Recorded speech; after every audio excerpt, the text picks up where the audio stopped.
All right, high income copywriters. Hello, hello, how are we doing? Hi, okay, so mic check already done. You can hear me loud and clear. Loud and clear. All right, so I wanted to give a quick reminder that Discord is where our class chat is. And to use Discord, you have to put your first and last registered name as your username. So make sure that if your username is looking any other type of way, to put your first and last registered name. If you were kicked out on class number 1, the reason is most likely that you did not have your first and last registered name, and so you had to be kicked out. So just make sure you do that, otherwise you'll get kicked out. And if it doesn't match our backend, again, you'll be kicked out. So make sure you engage. You got it, Discord. We're all good. All right.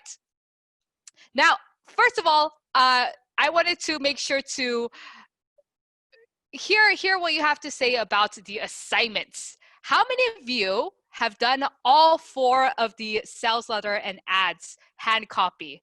All 4. And how many of you have done the minimum, at the very least, the minimum? Yes, hand hurts. Good. Because I've seen a lot of you posted the picture up of your hand copy in Facebook. So keep that going, keep that accountability. And all of our homework, how many of you actually done all of our assignments? Just like Sifu said. Yes. Good. Okay. So without further ado, I'm going to bring on Sergeant Desmond Soon, our Executive Director of Dan Lok Education. Desmond? Tina and high income copywriters. Wow, we are back for another week. Congratulations. And Tina, I must say that this group is very diligent. We see them doing the homework assignments, many screenshots, very clear screenshots. It seems that this group knows how to follow instructions. They know how to be accountable. They know how to be dependable, all the traits that we need in high income copywriters.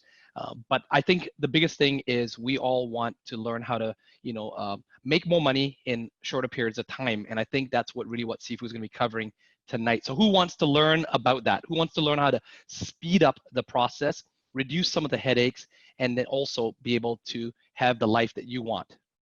All right. I noticed that many of you wrote those checks. I saw those checks. Those were very impressive, those numbers. In fact, some of those numbers were bigger than my check that I wrote. So I was very impressed to see that you guys are dreaming big. So congratulations. Well done. So without further ado, today we're in for a treat. Not only is Sifu going to be coming on, he's going to be bringing on some of the superstar Avenger copywriters, the members that are going to be sharing their stories as well as also their experience on how to be the very best copywriter. So get together. Get on your feet. You know how to do this. Put your hands together wherever you are. And if you're driving, do it safely. Put your hands together. Help me bring to the stage your Sifu, our mentor, your mentor, Sifu Dan Lok. High income copywriters, put in the chat how many of you have been doing the affirmations? Yes? How many of you have written yourself a check? The very first check you're going to earn using your copywriting skill. Put it in the chat. And how many of you have been writing those sales letters? Not typing, pen and pencil. How many have been doing that? Good, good. And I saw a lot of the different Facebook posts, your video, and I saw for some of the members, you are making your first intro video. And I know for some, you may be an introvert. It is not easy to step out of your comfort zone to make that first intro video. But within HIC, this is a very safe environment. What is it? A very safe environment, because this is how we're going to learn and grow together. In the future, you're going to post some of the work that you do and some of the copy that you've written, then we're all here to support and also provide feedback to you. So it's a very safe environment. When I say safe, it means that we don't judge. We don't judge. We don't judge based on your look, your age, your background, your color, experience, no experience. None of that matters. We're all here because of one thing, to become a better version of ourselves. Is this making sense? Good. So today, week 2, we're going to talk about 7 copywriting secrets and sales psychology, and how and why people buy. As a reminder, everything that Sifu is teaching you is confidential and exclusive for who? Is for your eyes only. What happens in HIC stays in HIC. Can we agree on that? Yes? And I'll do my very best. Last week, I think we went a little over time. I want to see if this week I could keep it within, I don't know, maybe 3 hours-ish that I can go through all the materials, right? 6 hours. Okay, and let me bring on the copywriting team. Now, for some, you may know. For some, you may not know. How many have seen some of the introduction videos done by the copywriting team? Yes? Okay. Now, this is the Lara, our lead graphic designer, who designed this, kind of based on the Avengers, the superhero copywriting team. Let's see if we emphasize this. They are not actually cartoon characters. They are real people. Okay? They are real people. Okay? They are real people. So I want to bring on each one of them and share with you, and have them share with you a little bit of the story and what has copywriting done for them and how they even got into copywriting. So let me start off with on the far left, which is Stephen. Let's have Stephen come on and share his story. All right. Thank you, Sifu. So thank you for, giving me a few minutes to just share the background. I think this is pretty important because a lot of students in HIC right now, just a couple of years ago, I had no idea what copywriting actually is, right? I've always had a fascination with sales. I always had a fascination with psychology. Turns out I was doing copywriting my whole life without actually knowing it. So see, for your question was, how did I get into copywriting? Well, basically, if we take a couple of steps back, like throughout my life, I was actually pretty lost in what I wanted to do. All I knew was growing up is that I saw my parents fight a lot about money, like a lot. I grew up in the east side of Vancouver. If you guys are local here, Kingsway and Victoria, the Vietnamese area, right? So there's a lot of pho restaurants there, a lot of Vietnamese immigrants. So basically, we lived in this little place, and every night I'd hear my parents fight through the walls, paper thin walls.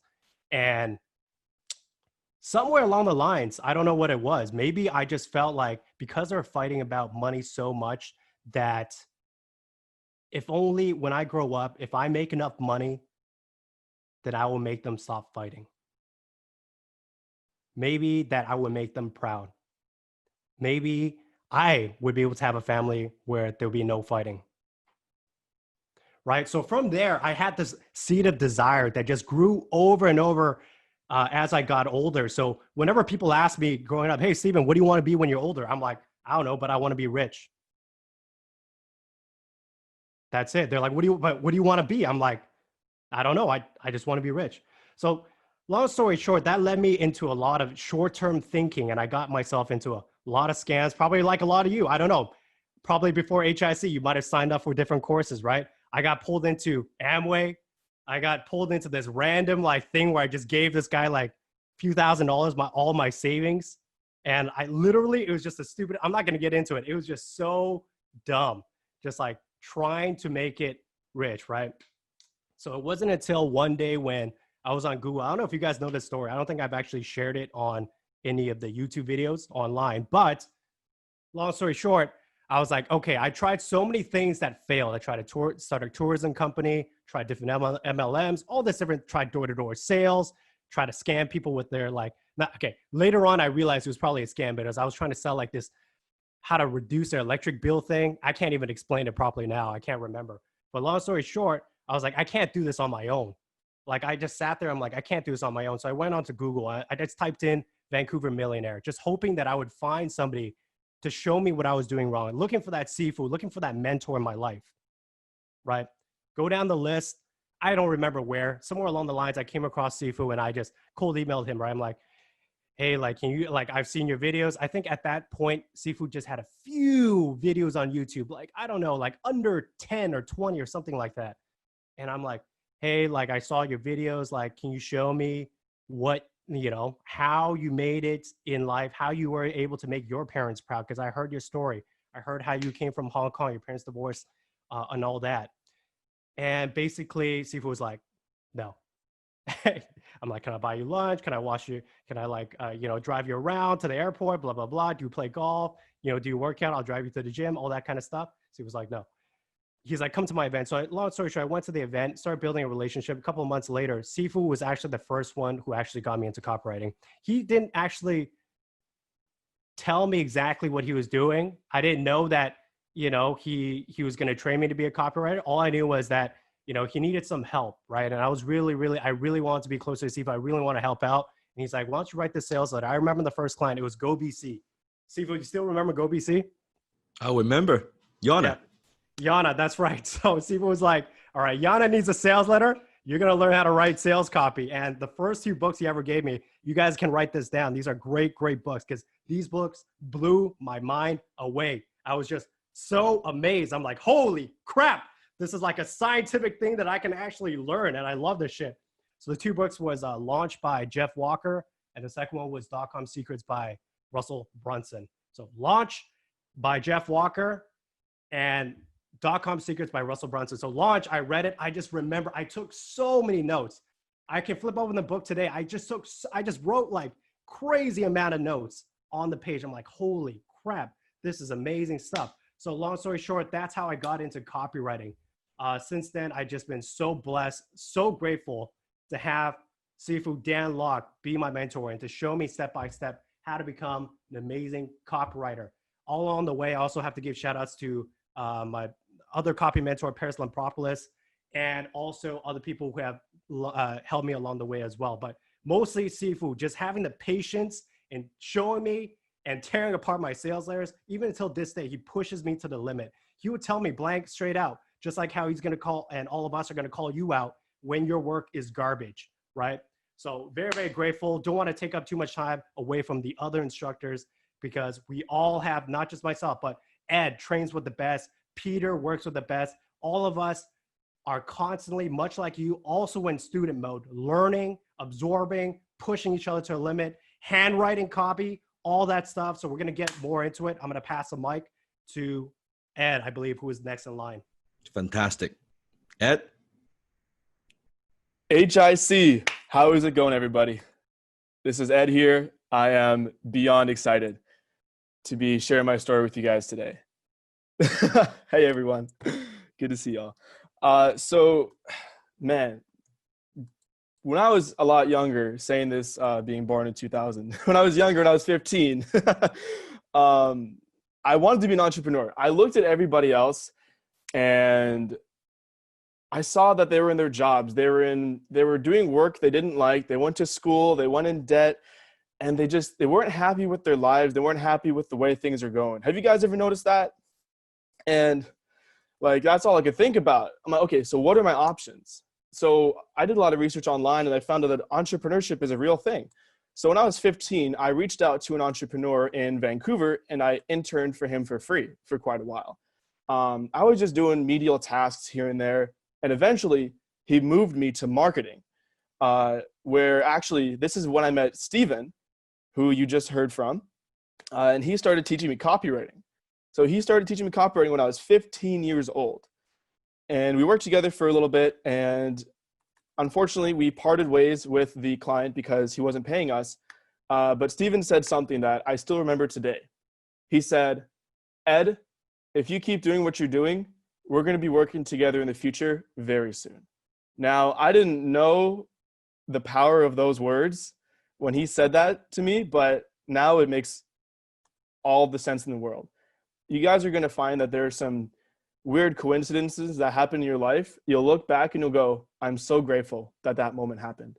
So after I learned copywriting from Steven, fast forward a year or two, when I was 16 years old, I joined an MLM. I lost $5,000 trying to sell this like water stuff. But I was writing Facebook ads every single day. every single day, which is one of the core fundamentals of high income copywriting.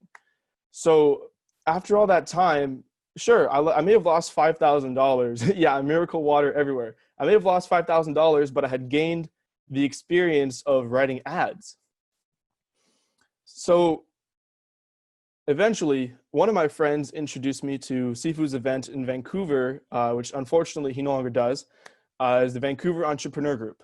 And that's when I decided that I could start a freelance copywriting agency. So I would take this high income skill that I just discovered and just start charging money for it.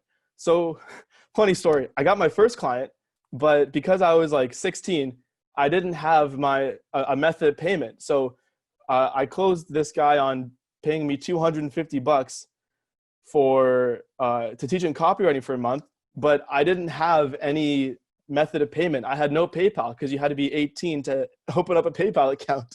So I had to convince my older brother to make one for me so I could use it to get clients to pay me. So that was the first time I got a client. And then eventually my copywriting skill increased. So I started charging $250 per month, and then I would charge a couple $100 per client, per project, which is decent money for a 16, 17-year-old. Eventually, my copywriting skill increased, and I wanted to join HTC. So I worked all summer.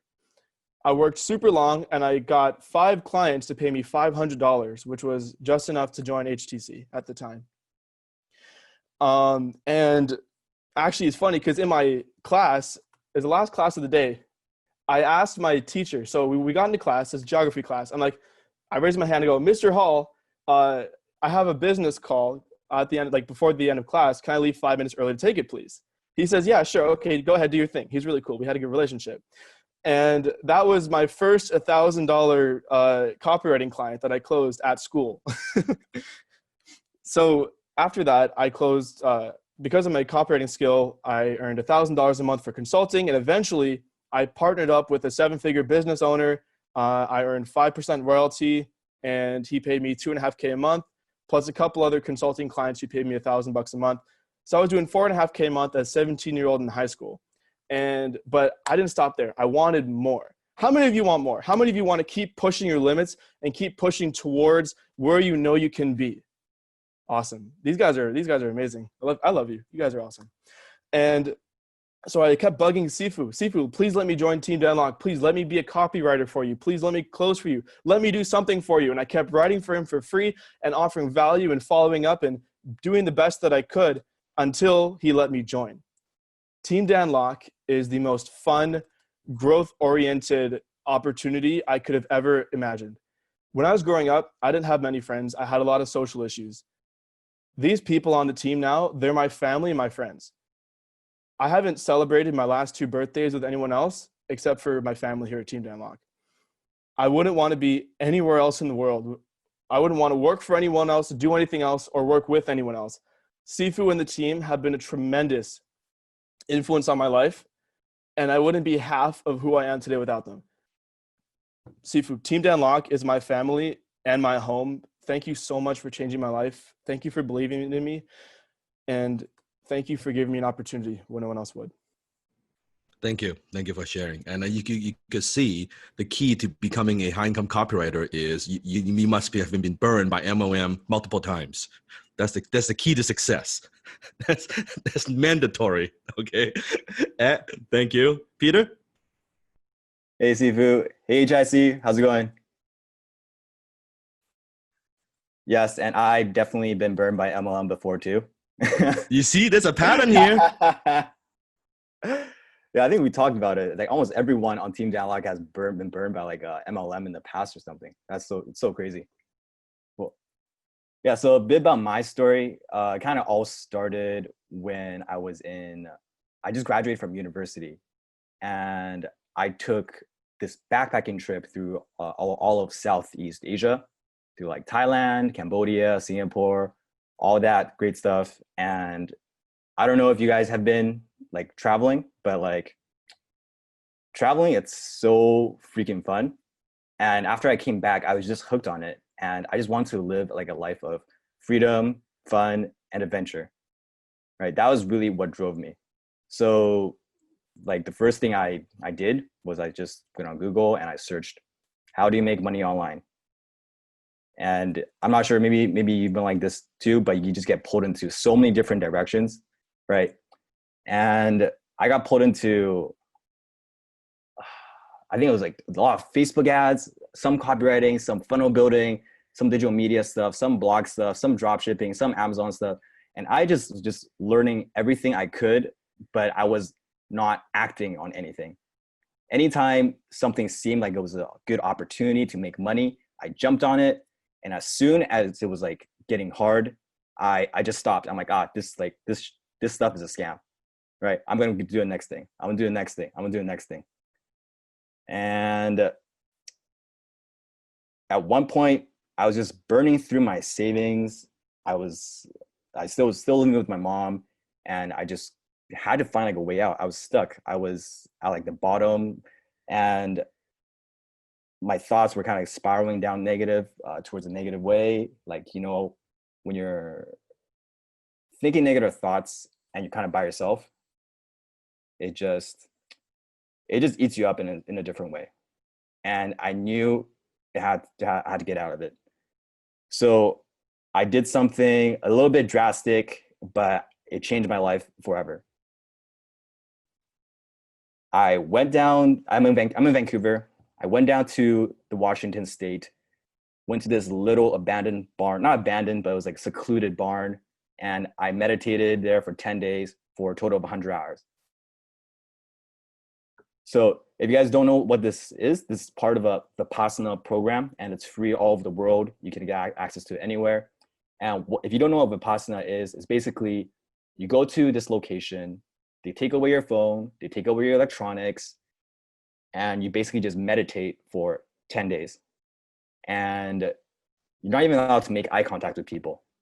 So something very interesting happens when you're left alone with yourself and your thoughts for 10 days straight, and you're not allowed to leave. You're not allowed to go on social media to like kind of drown out the pain, drown out the noise. You're not allowed to like go socialize with your friends. You're not allowed to go drink and like just you're not allowed to indulge in any type of escapism. So like the first 2-3 days, I was like in complete hell. All the negative thoughts start surfacing up, like, you can't do this, you're a failure. Why did you think you could even like make it out on your own? Like if you got a job right now, you actually will save so much money. You would be like, okay, like all your friends are asking you, what are you doing? How's the business going? And you can't even answer it. And the first 2-3 days was really tough. But then something kind of happened in the days 4 and 5. The thoughts kind of cleared up. You gain distance from it.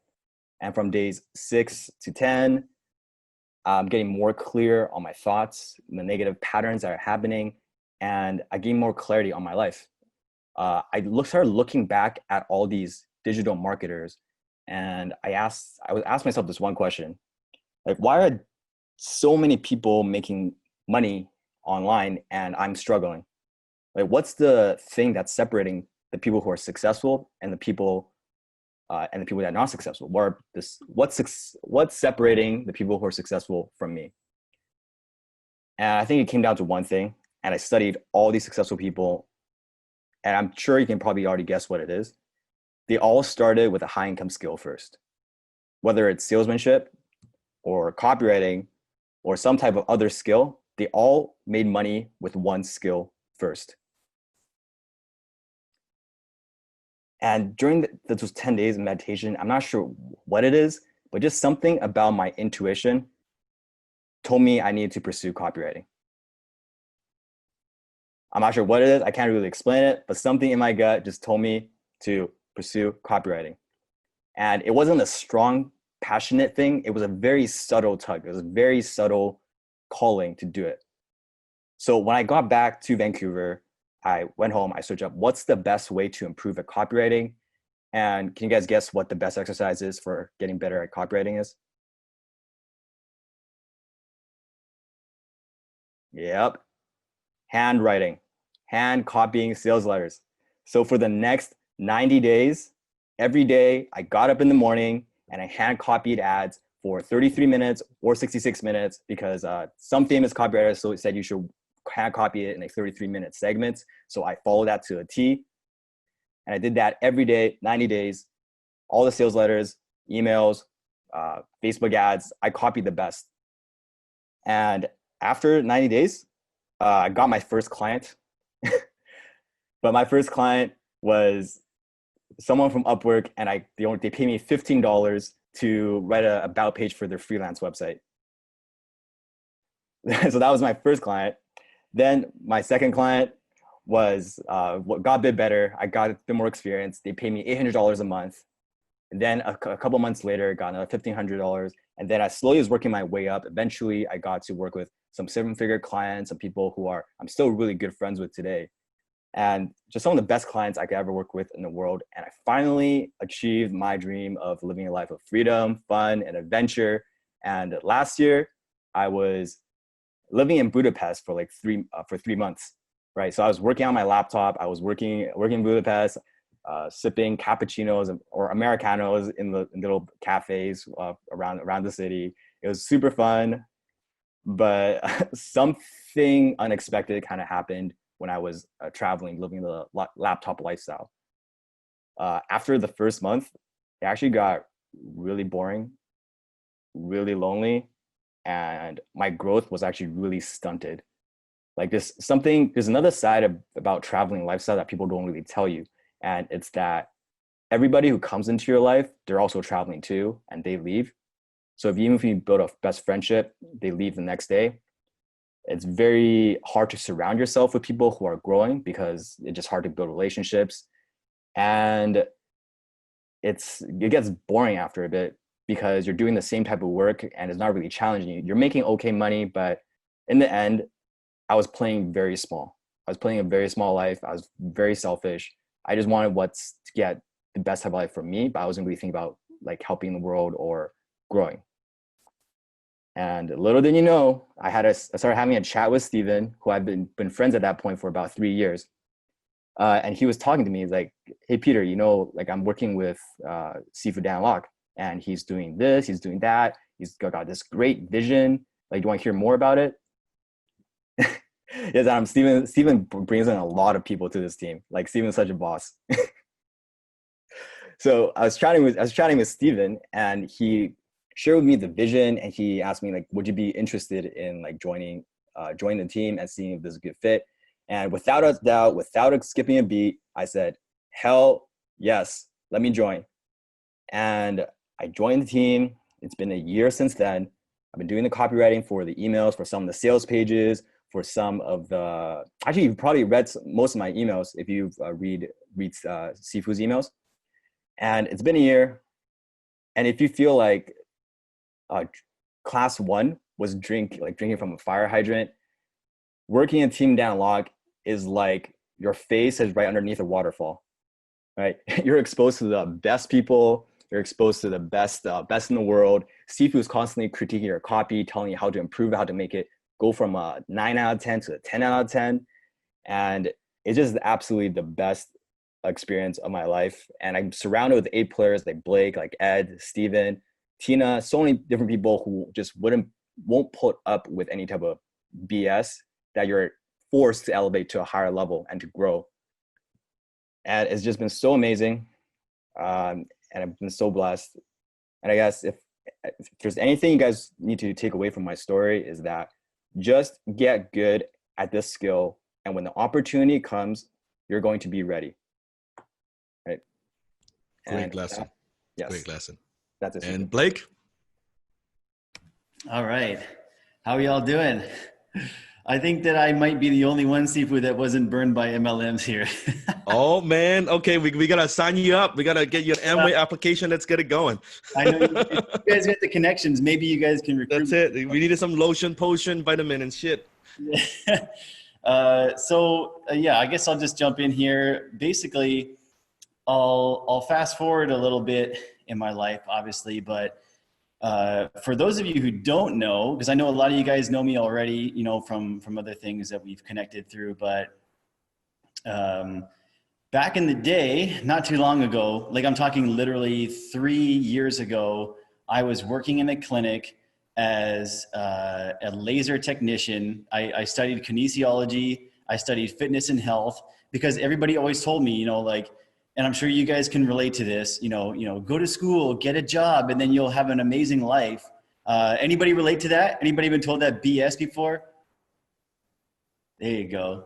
There's some truth there. So I went to school. I did college and university. By the time I was done, I had gotten rid of all of my savings that I had because I had been working since I was 13. And at the same time, I walked out of school with about $18,000 in debt. And I was like, yeah, but this is it. I got my piece of paper. I've got my degree.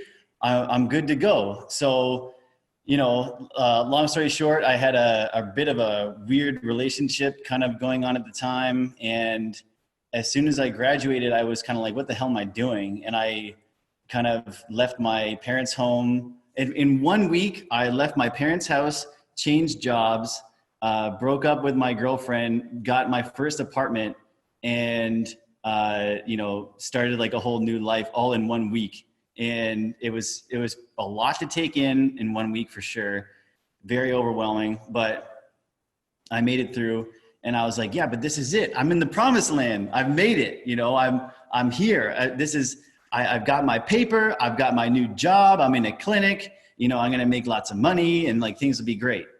Well, let's just say that things didn't end up so great as I had hoped them to be, because I was making about $18 an hour Canadian, and I had to work from 8 a.m. to about 7 p.m. every day. And my boss did not believe in breaks. He didn't believe in any of that shit. However, I do have to thank him a little bit because, him being that hard made me develop my own work ethic in a place where, I almost don't believe in breaks now today.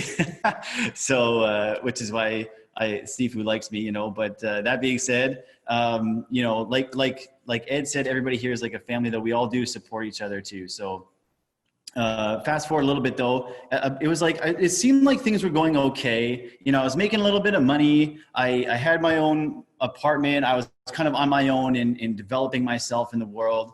And, it just seemed to be all right. And I was kind of happy with everything until I got a really rude awakening in December of 2016, when I basically crunched all the numbers on everything. And at this point, there was about 2 or 3 months before December where I actually had so much credit card debt because I wasn't able to pay my bills. Like, guys, I was only making like $2,000 a month, which is basically nothing. And I hope that you guys never set your bar that low. You guys have so much. And, I would get up, I would go to work from 8 o'clock to 7 o'clock. And then I was also a personal trainer on the side. I'd go drive to the gym and I would train a couple people, and then I would work out myself. And then I would go home, feed my cat, and then I would crash for the night. And I was going over and over and over again like that. And by the time I consolidated all my debt, by the time I was like all burnt out, just trying to keep my roof over my head, I had actually taken that $18,000 of debt up to about $22,000 of debt. And so I basically had undone all of the payments that I had done for the last 2 years were gone. And now my debt was worse than when I started. And, when I crunched the numbers that December, I realized that I literally, if I wanted to keep my roof over my head and be able to eat that month, and by the way, this is the first time I ever did a budget because it was out of sheer necessity, I realized that I had no money to buy Christmas presents for anybody. And I actually did this at the clinic. I was writing down my budget. I'm like, hey, if I got this much money, I got this. There's no way that I can buy anybody a present. And so, that really hit me so hard, because for those of you who don't know, I've got 2 brothers and they've got kids. So I had at the time, they were little nieces and nephews. And I was like, I don't want to show up to Christmas as this uncle. And you know what? We're not a very materialistic family, but I did not want to show up as the fucking uncle on Christmas Day with nothing in my hands for those kids. And I didn't want to be like the failure of the family, the fucking loser. Like everybody's always called me the black sheep. And if there's any black sheeps in here, you know, raise your hand for me, please, so I can see you. And yeah, I honestly, I went to my girlfriend. I was like, look, I said, Shauna, like, I don't think that I can buy anybody, including you, any presents. And you imagine what it takes to say that to somebody that's like, it's so pathetic. And at the same time, it was like my rock bottom moment. And then she was like, you know what, Blake, it's okay. You don't have to get me anything. Like, we'll just forget it. And I never did. And actually, she's still with me now. We'll be actually celebrating 3 years later on soon. But I remember driving home that night. It was cold. It was snowing like crazy. I was driving home and I was literally punching my steering wheel. And I was like, I'm done with this shit. I'm not living my life paycheck to paycheck anymore. And I'm not going to settle for being the fucking failure in my family anymore. And that was it. Like I can actually remember like exactly the turn off the highway that I actually had this moment. And it was just like, you know, you guys know what a turning point feels like, I'm sure. And that was it for me. And thank God. Luckily for me, I had my birthday in December and somebody gave me like $100 for my birthday. And I literally took that $100 to get the presents for my nieces and nephews. And that literally saved my ass that Christmas. And yeah, and then I went on to, you know, I honestly, I started just reading about like, you know, law of attraction and, you know, like Think and Grow Rich, started reading books. And I'm thinking, this is so weird, you know, and like just things just started to change because what I realized, and I hope that you guys take this away from this story too, is that I realized that I was blaming everybody but myself. I blamed my boss that he didn't pay me enough. I blamed society that, you know, that I had to pay the banks. I blamed everybody else but myself. And when I finally was like, you know what? Just forget everybody else. Let's just put it on me. Let's just assume, even if I'm wrong, let's just assume that everything is my fault.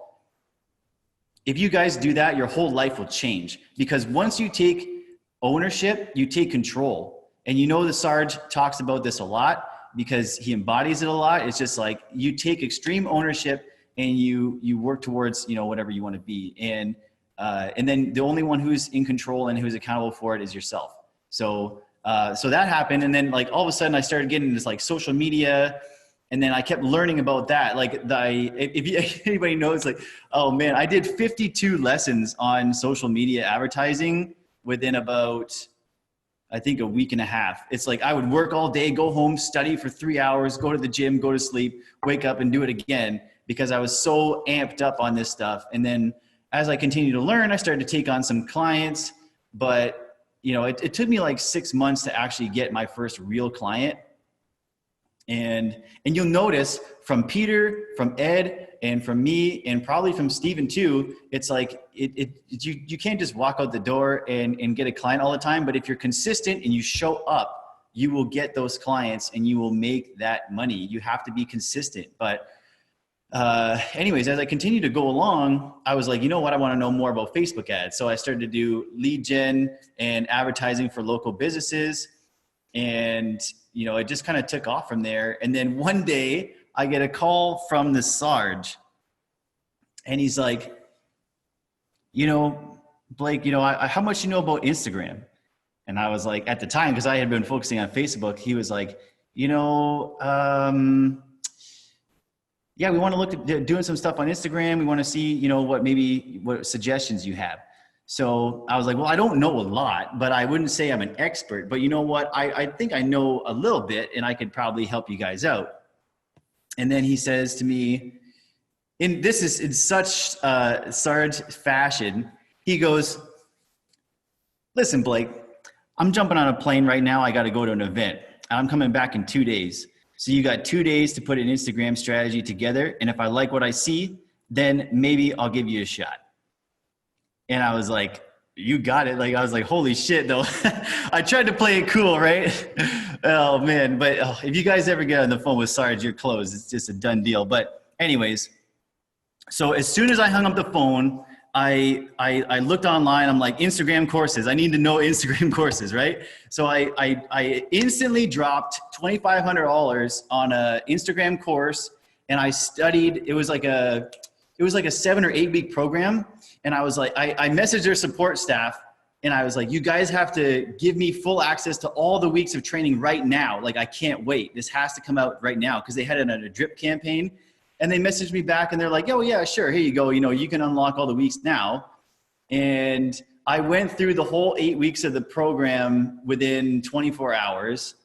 And, you know, it was quite a bit to go through, obviously, but, you know, so then I spent the rest of my Sunday, Monday putting together a strategy, and then I sent it off to the Sarge right in time. And yeah, and then he was like, you know what, Blake, this looks pretty good. What would you say if I gave you the opportunity to lead this initiative? And I was like, well, that would be like a dream come true. And then he was like, okay, well, show me what you can fucking do, and then we'll see if I got a spot for you over here. And then, you know, close me again. It's just one close after another. And then I jumped in, and then that was May of last year. And then since then, once I gained some more trust, you know, growing the Instagram page with the help of the team, then Sifu was like, you know what, Blake, you're doing well on Instagram, take over Facebook. And then it went to, like, you know, helping out with Facebook paid. And then in January, he was like, you know what, why don't you just, you know, be the director of marketing, and then I'll throw everything on your plate at once. I'm just kidding. But yeah, it was absolutely amazing. And you know, the best thing I can say about working with Sifu and the team is that you are led by somebody who's always overwhelming you, because that's what it takes to grow. If you're complacent, if you're okay with the status quo, then you know what, you're probably in the wrong place. But if you're willing to open your arms to accept overwhelm and understand and realize that it is extremely powerful when it comes to breaking through your barriers and becoming the best version of yourself, it'll literally change your life. And if myself as a personal trainer, you know, laser technician, kinesiologist can turn into you know, a marketing guy with, you know, or like, and even get into copywriting by being surrounded by these gentlemen, you guys can do anything, and you're in the best place that you could possibly be to make it happen. Great story. And I want to share a quick story about Blake. Now, you know, notice there was a time, not long ago, that we had issues with Facebook. Okay. And that's how we learn about compliance and scalable copy, and which we will teach all of that to you in HIC. And we were having issues, meaning we were running ads, we were spending a lot of money on Facebook, okay? Like millions of dollars on Facebook. And suddenly our ads are getting shut down, getting disapproved. So imagine you're running ads, you're getting traffic, and suddenly, boom, like it stops. And we were like, what the fuck, right? What is going on here? And we try to tweak the copy and different things, and we couldn't figure out what is going on. And then later on through a lot of different tweaks and talking to different experts, and no one has an answer, by the way. No one has an answer, because their accounts are getting shut down too. So we were like, okay, if no one has an answer, we got to figure this out. And because we were following a lot of the typical, right, traditional, proven copywriting principles. But when it comes to social media, a lot of what used to work, and you need their fundamentals, okay? You need those understandings first. But there are distinctions within those principles that, when it comes to social media, they don't work as well, right? Because I'll give you a perfect example, okay? Certain things you could say, you could promise, like one of those like very compelling, mouth-watering headline. Well, some of those you cannot use on Facebook, because Facebook would say, oh, that's too outrageous of a promise, right? You need to tone it down. You can't promise that, or disclaimer, and all these things, which no one was teaching, which I'm going to teach you. Who wants to learn how to do that? Okay. So imagine all these businesses out there, they need this help because they can't run ads. They can't scale without understanding of how copy like this works. So we were having challenges. Now, Blake, now listen to this. And this is the difference between a winner and a loser. Blake, without asking me, by the way, without asking me, invested. Was it 4,000, 5,000, Blake? It was $4,000, $5,000. $7,000. $7,000. Okay, that's a big chunk of it. What I was paying him, just so you know. Okay, use that money, invest in a Facebook expert to teach him certain little things, certain little techniques that could help us as a group to overcome this problem. Now, I did not ask him to do this. I did not pay for that training. He paid for that himself. He invested in himself and come back and didn't even ask. Didn't ask for, oh, Sifu, can I invest 7,000 into this to solve problems for the team? You know, can you reimburse? Nothing. I find out later. That's the difference. That's our team. That's our team. How many of you could relate to Stephen, Ed, Peter, Blake stories, or some parts of the stories? Put in the chat. You have a story as well. As you're going through this journey, write down your story. Why?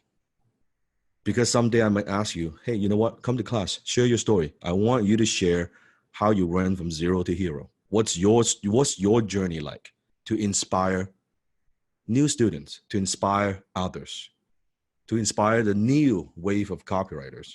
That's what I always like to do. So your story, even your struggles, could help other people. Your struggles could inspire others. Your struggles are very valuable. So don't feel like that, oh, it's just my pain, it's just my sad story. No, it has value. It has a lot of value. That you could use this. We could find value from it, because now all the shit that you've gone through, or maybe you're still going through, it gives us some meaning. It gives it a purpose that at least somebody could benefit from this. So make it a habit. Write down these things. We all have our stories. I have a lot of stories, but now I'm also using those stories to inspire millions and millions and millions of people from all over the world. As much as I hate that I had to go through that, I'm grateful that I went through some of those things, some of those ups and downs. How many follow what I'm saying? Yes. So, and as we go on each week, Stephen, Ed, Peter, Blake, how many want to learn from them? Put in the chat.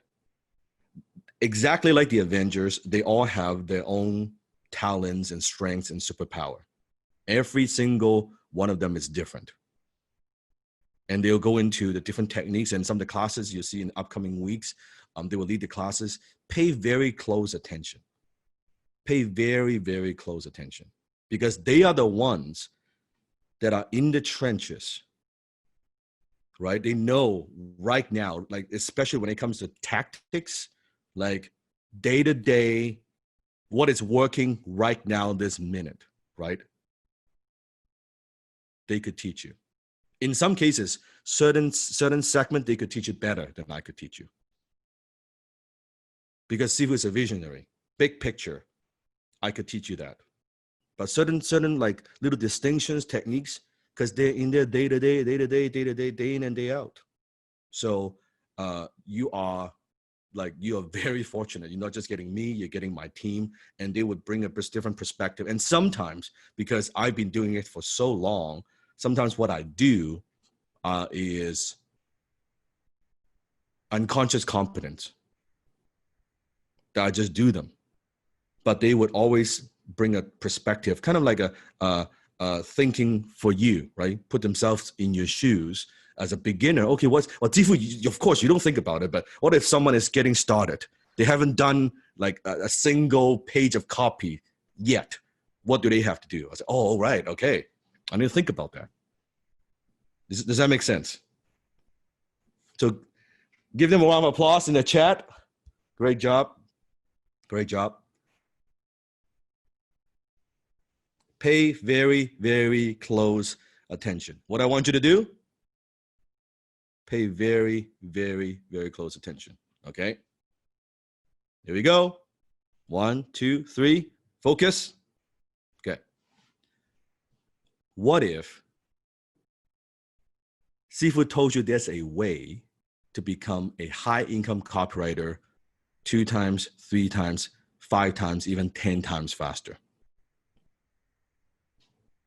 How many of you would like to learn how to do that? Put in the chat. Who wants to know how to do that?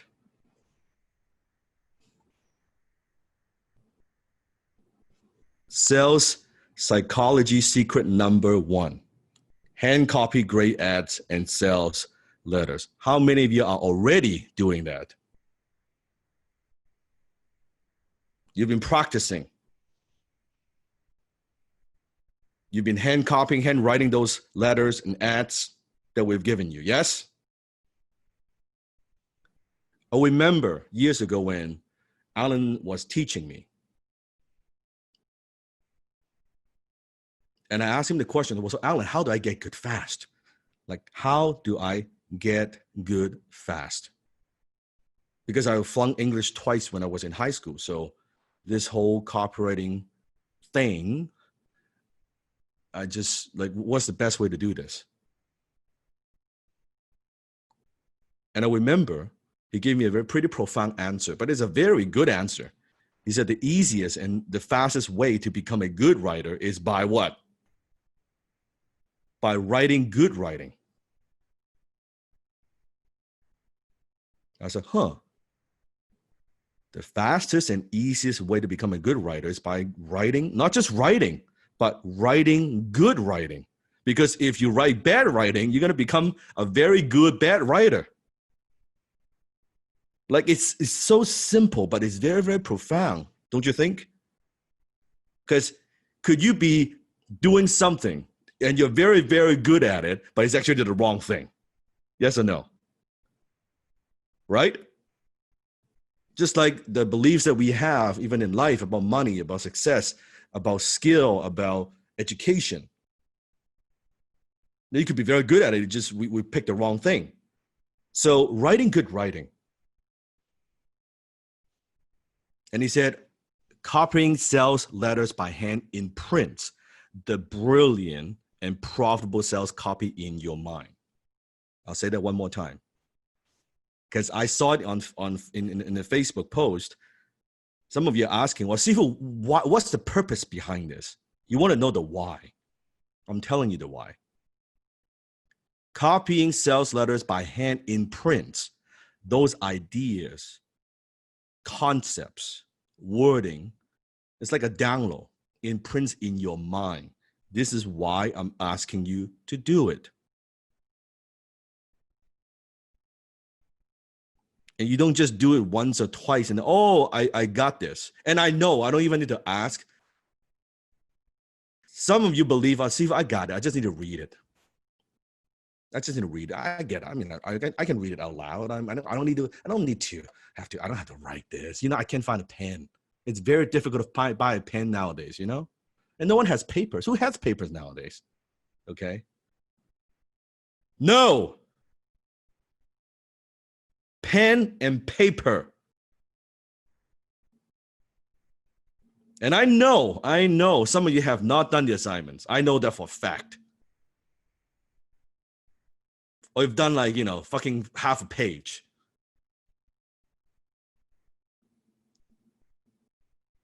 Then why are you here?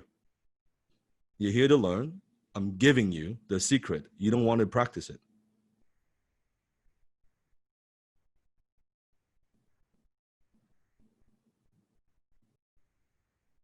Just like when Alan taught me this, and you'll see it on one of my YouTube video when I was presenting. When he taught me this simple but powerful secret,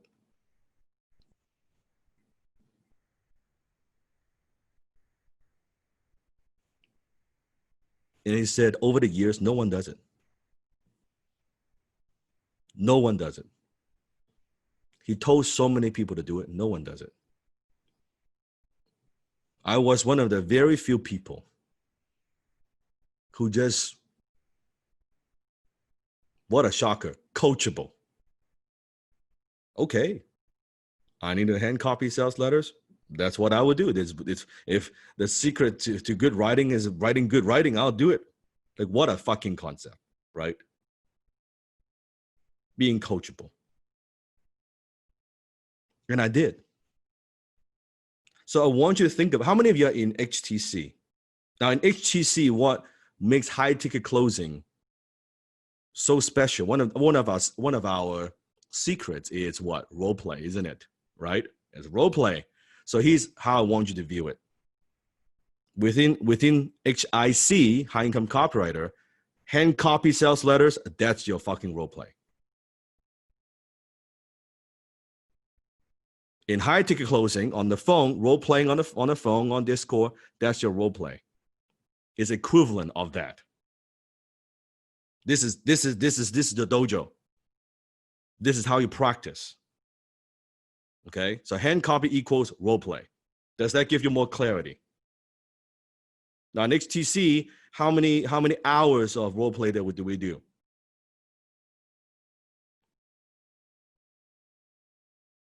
Yes, minimum an hour a day. For some, 2-3 hours a day. When you're learning the skill, it is the same in high income copywriting. So hand copy equals role play. Writing by hand actually activates more areas of your brain than reading, typing, or just saying something out loud, recitling. You need to do it by hand. This is why sometimes I would ask you and I'll give you different assignments. Oh, Sifu, why? Or sometimes even asking how. It's not a fucking question of how. And I know everybody wants to know how. And I'm going to give you more how to your head would fucking hurt. It's not how, it's who. Who you are, who you need to be, who you learn from. It's not just the how. Like I said, you can get the fucking how in from a book. It's not the issue. If all it takes is reading a damn book on copywriting, then everybody would be a high-income copywriter. Why are there so many struggling writers out there? That's not the answer. And copying ads by hand helps you learn copywriting on a subconscious level. What kind of level? Subconscious level. Now, one of the things to deepen your learning, sometimes when Sifu asks you a question, even though we're muted, I want you to yell back the answer. Okay, I want you to be fully engaged. You can type in, but also want you to yell the answer at the same time. Just like I'm live with you, right? I'm here. So yell back the answer. You'll remember more. Don't just say in your head, say it out loud. Say it out loud. You retain so much more as I'm teaching different lessons to you, okay? So you will internalize, what would you do? Internalize the ads better, okay? And you digest, what do? You digest every word. How many of you notice when you are handwriting those letters, you are seeing patterns? How many of you are recognizing, you're noticing some patterns? How many of you are noticing the different words that they use? Like, oh, that is good. Like, like you have those aha moments, right? It's like, that's interesting. And maybe the first time you do it, you write that paragraph, you don't think about it. But the second or third time, oh, I can see where this is going, right? Right? I could see this is very powerful, this particular word. And you wonder, like, what if I use a different word? How would that sound? would that be like? And all these things are imprinting those concepts and ideas and copy in your mind. It's like a download. Do you understand? This is why I asked you to do it. And you would pay close attention to the different elements, because it's what makes an ad work and what makes an ad great. If an ad has produced $1 billion, do you think there's something in there that the copywriter is doing right? Hello? But by reading it, you won't get it. You won't get it. You need to write it out, right? You need to write it out. And I remember what I used to do. I would handwrite it, and I was also read it out loud, right? I'm reading. I'm like, how does that sound? I'll read it out loud. I'll write it. I'll think about it. I'll study it. I'll tear it apart. I just immerse myself into this, and I still do. And you'll see within my team, and you'll get to that point as well, right? When I bring something to the copywriting team, like a sales copy, a swipe file, I mean, the whole entire copywriting team, they're young guys, okay? They get horny looking at the letters. It's like looking at Playboy.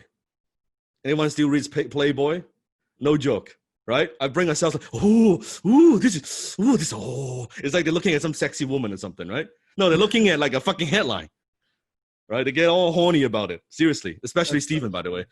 He gets, this is so good. Like, oh my God. Oh, look at the guarantee. This is, you would like to be like that too. Don't laugh.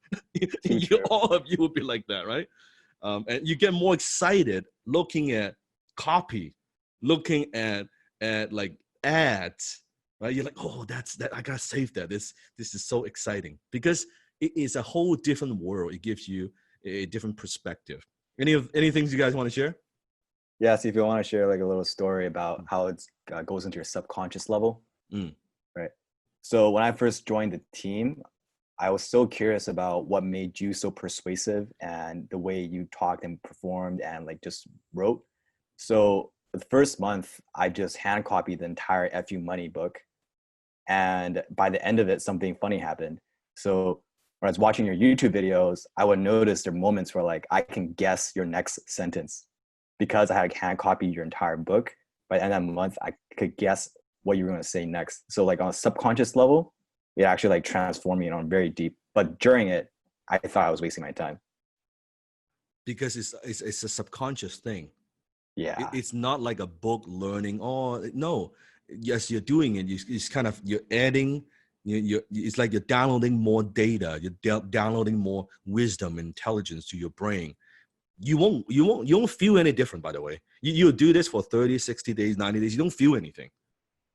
But when you use it, suddenly, when you're writing an ad, you're writing an email, you're writing a subject line, suddenly, like things would pop up in your mind. You're like, where does that come from? I know where that comes from. Where do you think that comes from?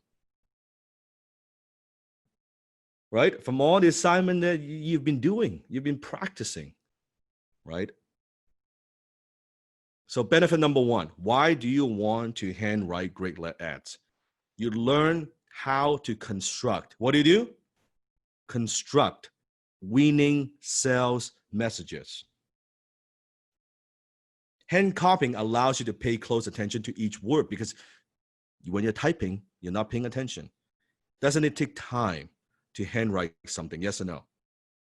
Each word, and especially for those you have not been writing using a pen for a long time, it's even slower. It forces you to pay close attention to each word, each phrase and sentence you write. I call that your sensitivity. Just like martial art, like in Wing Chun, we have the sticky hand, the chi sao. It practices your sensitivity. It teaches you to be more sensitive about words. And you have a better understanding the ad's strength. And more importantly, you will see more carefully which parts move you emotionally or compel you to act. Give me an example. When the different ads that you have you've been working on, right? You've been handwriting them. Are there different parts that stood out to you? Maybe it's the exclusivity. Maybe, yes, the Wall Street Journal, and maybe it's the storyline. Oh, yeah, remember, I guarantee it. Yes, right? It's like that. You're going to pay me $10. That's good. It's a very strong call to action. For people like you, yes, that's very good. The PS, very good. See, but you see what's fascinating? Your answer is all different. It's all different. Everyone's answer is different. And you will pay attention. You will see which parts compels you to act. Sometimes it may not be the call to action part. Sometimes it could be the story part. Sometimes it could be the benefit. Sometimes it's the bonus. Sometimes it's the guarantee. Sometimes it's the PS at the end, like, I don't know, I'm not so sure. You're sitting on the fence, but boom, the PS just like, wow, yes, that is so beautiful, right? So what happens is subconsciously, you are actually breaking down the ad and analyzing it while you're copying. This is not, again, it's not a subconscious thing. It's not conscious, it's a subconscious thing. It's not a conscious thing, it's a subconscious thing.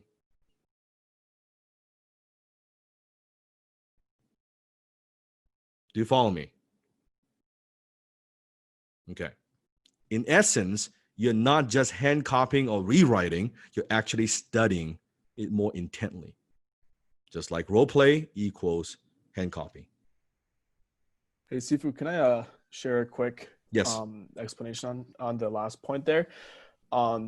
So lately I've been hand copying a lot of sales letters because one thing that I really am focusing on and dialing in on is getting the structure and the flow better. And as you start going through more sales letters and more ads on your journey of being a high income copywriter, you'll see that these copywriters are not so creative. It's not so difficult to put together a winning campaign. As you start to see more and more examples of winners, you'll start to begin to see all the similarities. And eventually, like Sifu said, this is the fastest way to become a really high paid, high income copywriter, because you'll start to see all the patterns and all the examples and all the ways that they are similar. And then you start to take those and put them in your own copywriting and put your own twist on them. Like Sifu said, everybody here sees a different reason why they thought that the sales letter worked. So you add your own twist, your own frame, your own perception of what the sales letter is, and that's what's going to make it convert. That's what's going to give you that little edge that no other copywriter has, because you're adding your own twist on it. And after being so experienced from seeing all the different ads and all the different sales letters, you can't be beat. And you'll be able to write sales copy way faster. Is this sinking in? Yes? Now, here's a great quote from Bruce Lee. I'm going to do it. I'm going to do an imitation of my Bruce Lee imitation. Empty your mind. Be formless, shapeless, like water. You put water into a cup, it becomes the cup. You put water into a bottle, it becomes the bottle. You put water in a teapot, it becomes the teapot. Water can flow or it can crash. Be water, my friend. So when you are writing, benefit number 2, you learn how to flow like water. You learn to flow like water. Now, in closing, on the phone, we want to learn how to flow now, don't we? We're not reading from a script. We are redirecting objections. We learn to flow on the phone. It's like playing a chess game with a prospect. Now, in copywriting, it's the same. Your sales copy should flow just like a waterfall. It should flow from beginning to the end. Every sentence's job is to make sure you read the next. What is the purpose of a headline? The purpose of a headline is not to make the sale. The only purpose of a headline is to get you to read the first paragraph, period. What's the purpose of the first paragraph? To get you to read the second paragraph. That is it. And what's the purpose of the second paragraph? To read the third paragraph. It needs to flow.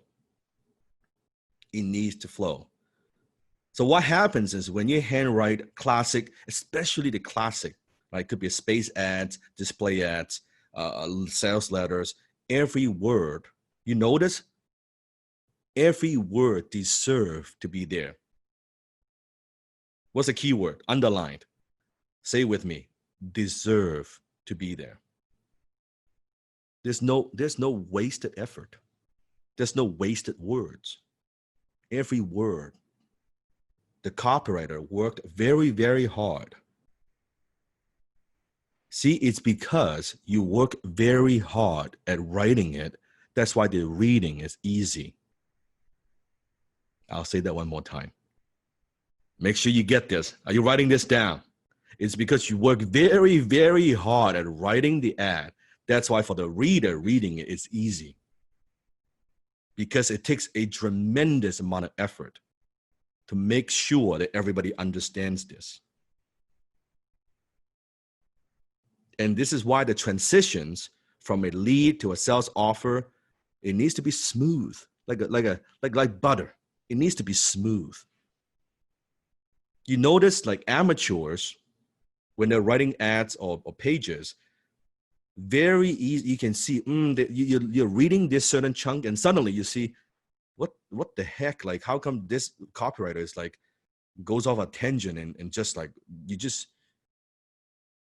lose the flow. It becomes an interruption. And then you lose interest and you lose readership. Does that make sense? But you notice a great copywriter, a high-income copywriter, is smooth. It's like you're reading it. And in some cases, if they're very, very good, it becomes like almost like a very addictive. Like you want to keep reading and reading.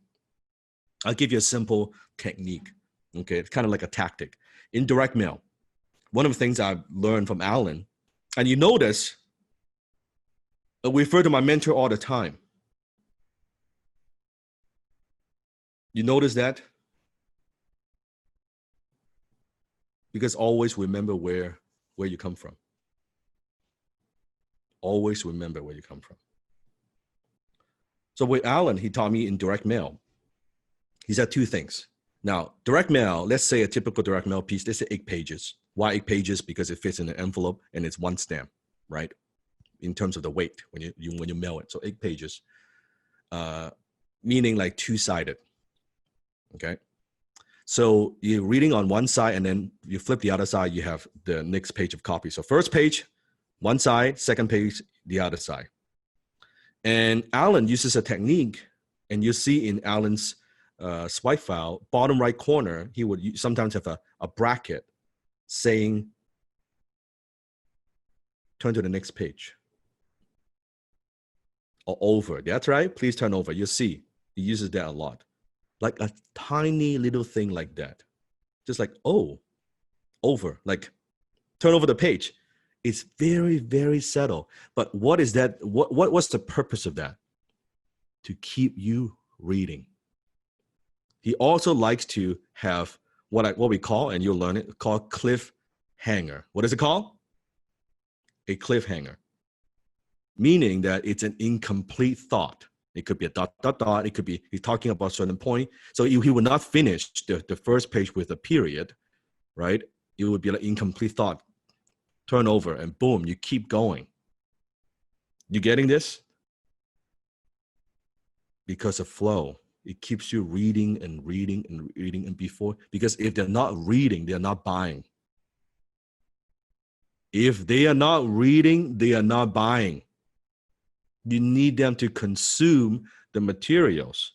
So your first goal is to get them reading your ad. Your first goal is not selling. If they're not reading your stuff, forget what they're going to sell. Doesn't matter, right? You first need to get the attention. Okay. Isn't this interesting? Can you see how profound this is? Like little things like these. And you will see things that people don't see. Because most people's their awareness level is too low. But one little technique like that. Benefit number 3, you learn proven writing frameworks. Writing frameworks. Now, what do I mean by frameworks? It means different ways or templates or structure.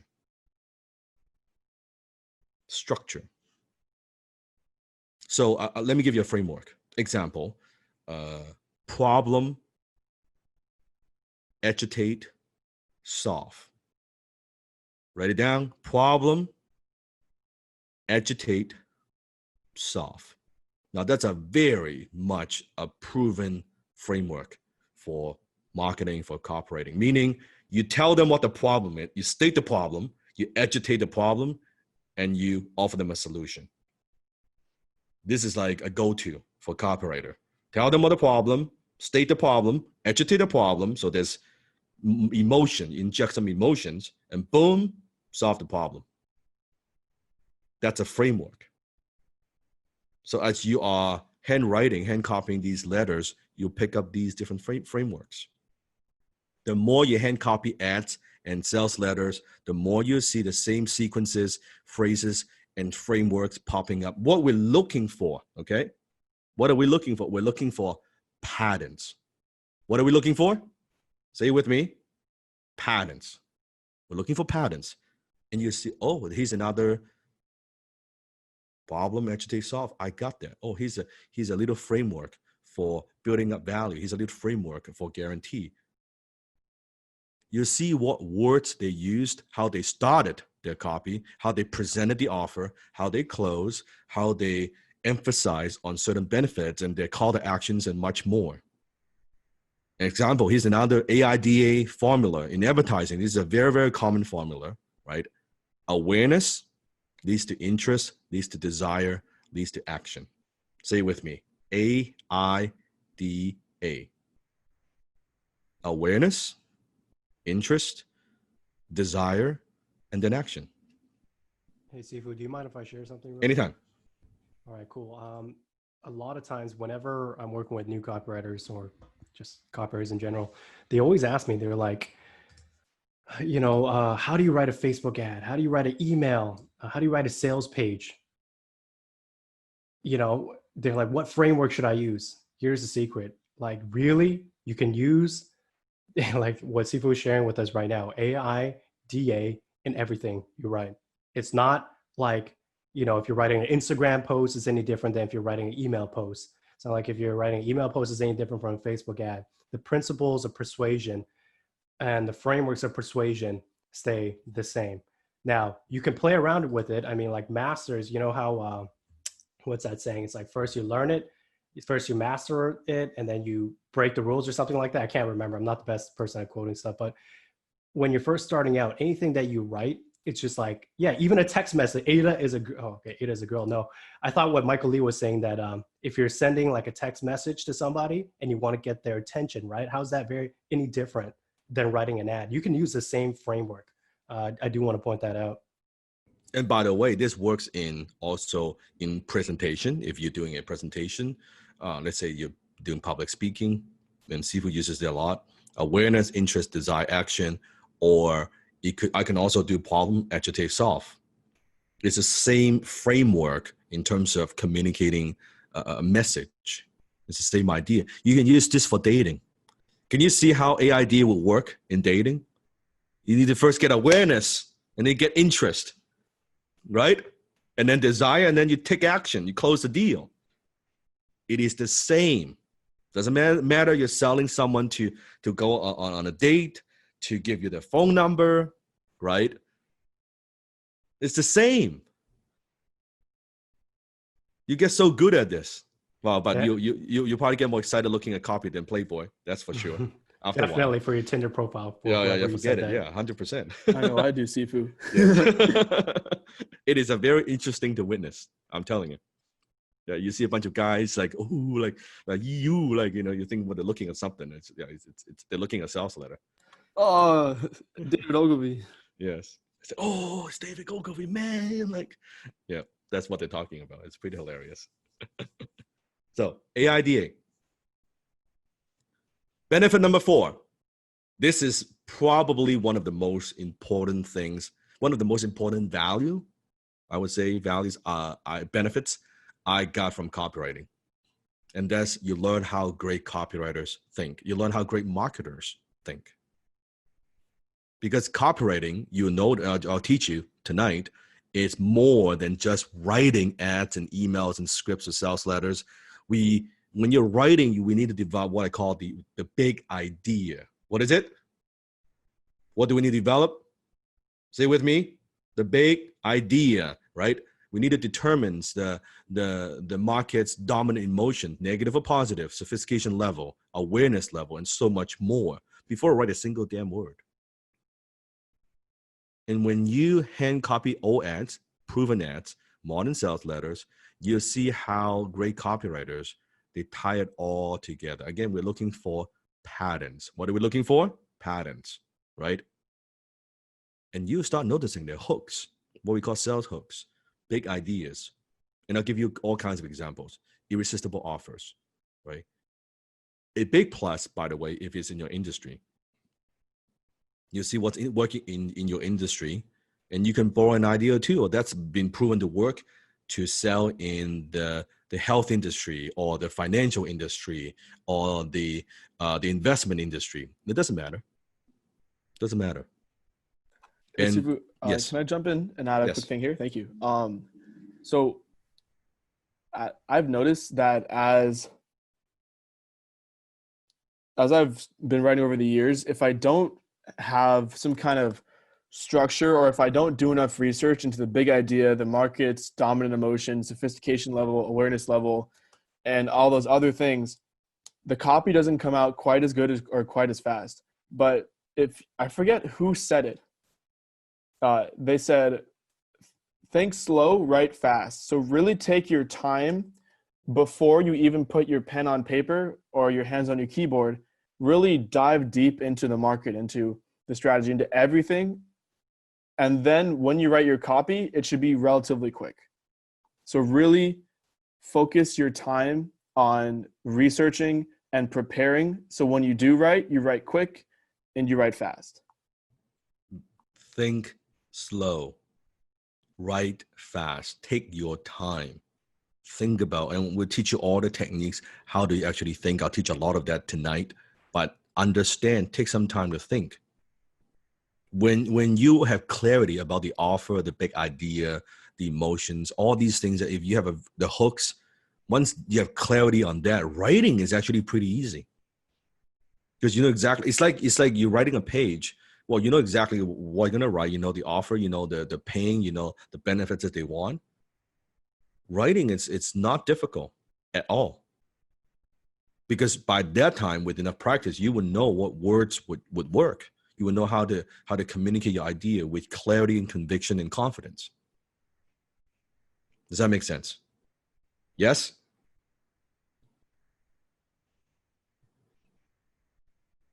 And that's what most people don't get, how to think. And I think Stephen, all the years, and Stephen been with me for many years now, right? And that's one thing he's always asking, right? And Stephen can jump in and share as well, is how I view things. And to fast forward today, everything that we do, it's because the foundation that I've built, I've established earlier in my career, learning how copy works, how words affect how people see things. And that's how I think about business model, how I think about a promotion, how I think about the marketplace. All that knowledge comes from copywriting. And this is exactly precisely why nowadays I could see a lot of so-called entrepreneurs. You see this on Instagram, on social media, they have no fucking depth.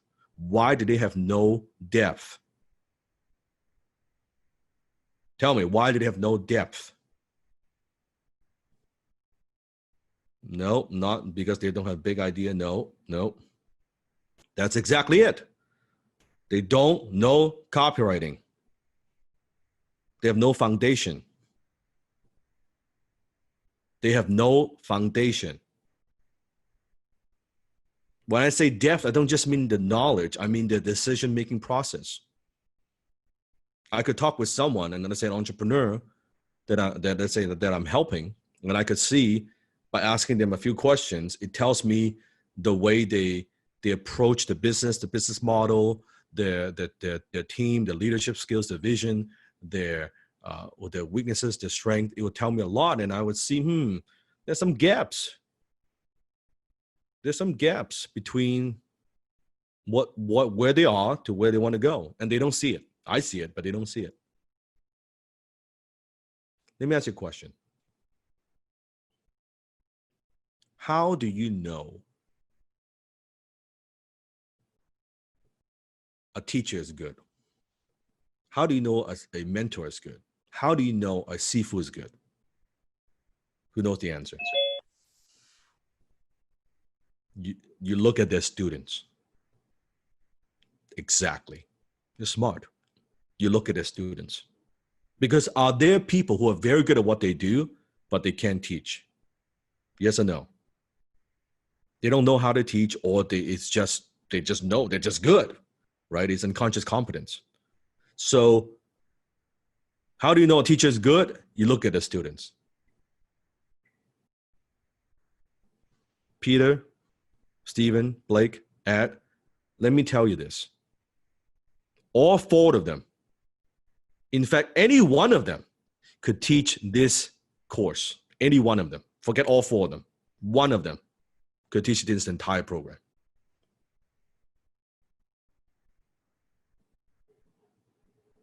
You got all four. All four of them more than capable of teaching this.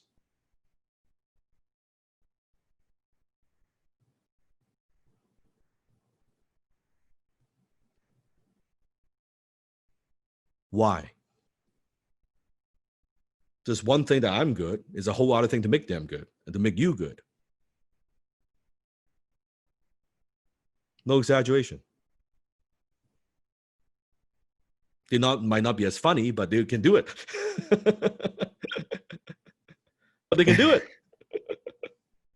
We're definitely not as good as teachers as you are, Sifu. It's like they have the knowledge to teach this, 100%. So think of that as like imagine this, okay? There's this vault. This is vault. And inside there's this huge amount of treasure. But that treasure is not money. It's not money. It's not gold. It's something better. Because let's say there's money in the vault. You go into the vault and you take some money out, take some gold out. What happens to that pile? Does it become, do you have less or do you have more? It shrinks, it decreases. But there's this vault that could go back to again and again. And every time you go to that vault, you'll be a little wealthier, a little bit wiser. And every time you go to that vault, nothing decreases, nothing diminishes. In fact, you could also choose to keep replenishing and keep accumulating that vault. What am I talking about? I'm talking about building your copy vault. Letters that you see, ads that you see, emails that you see. Build your copy vault. Because that's a place, and I prefer copy vault than just the word swipe file. Because a file, it feels like, it's just like, is it just one binder? Is it just like a couple binders?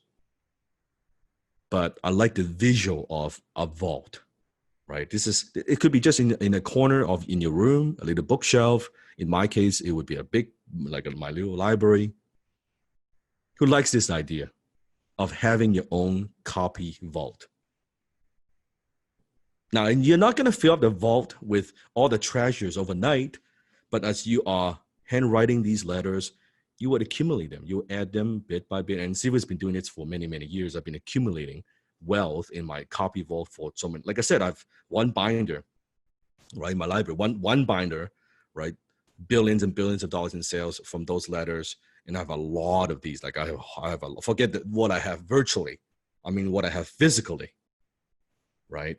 So I have a lot of, well, here's a good question. Any suggestions on how to organize them? I organize them in two ways, okay? Either I organize them by who wrote them or what company. Let's say Agora, all this stuff is from Agora, or all this stuff is from, so-and-so, so-and-so copywriter, John Caples, whatever it might be, right? So I will organize by writers because they have a certain writing style. Or I like to also organize them by industries. So all these copy, this is for a certain industry. I like that. You can organize them by company. Now, this is something that I would say one of my strengths. And the copywriting team has seen this many times. We will be talking about concept. We'll be talking about hook. We'll be talking about a copy. And I could remember, oh, okay, you know what? I remember so-and-so had a letter or had a sales copy on this particular thing. And I would know where to get it. And I'll bring it to the team and say, hey, look at this. I have that capability.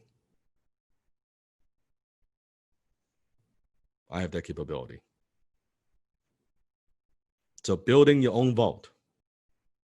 The father of modern advertising said, any fool can make soap. It takes a clever man to sell it. So when I say copy vault, I say it's not the thing. It's a thing that sells the thing. Say it with me, loud. It's not the thing. It's the thing that sells the thing.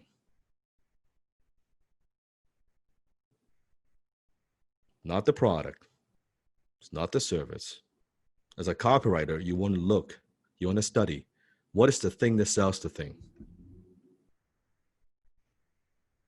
What did she do? What did he do? What did she say? What did he write to make that sell? That's why you want to study. This is why when I'm reading magazines, I'm not reading the article first. I'm reading the ads first. When I'm watching TV, I love watching infomercials because I want to know what's the thing that sells the thing. I'm not the product. I don't care. I want to know, what are they saying? How are they making their offer? It's the thing that sells the thing.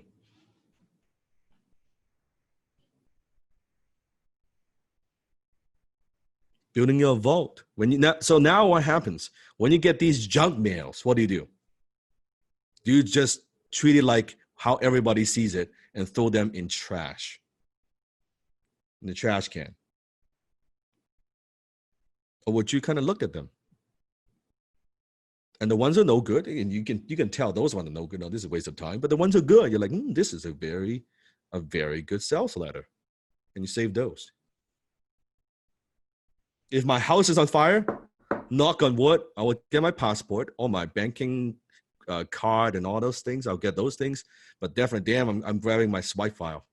I'm getting my copy vault. There's a lot of them. I need to kind of pick and choose which one I want to grab. It's going to be difficult. Because, listen to me, everything else I could get again. Almost everything else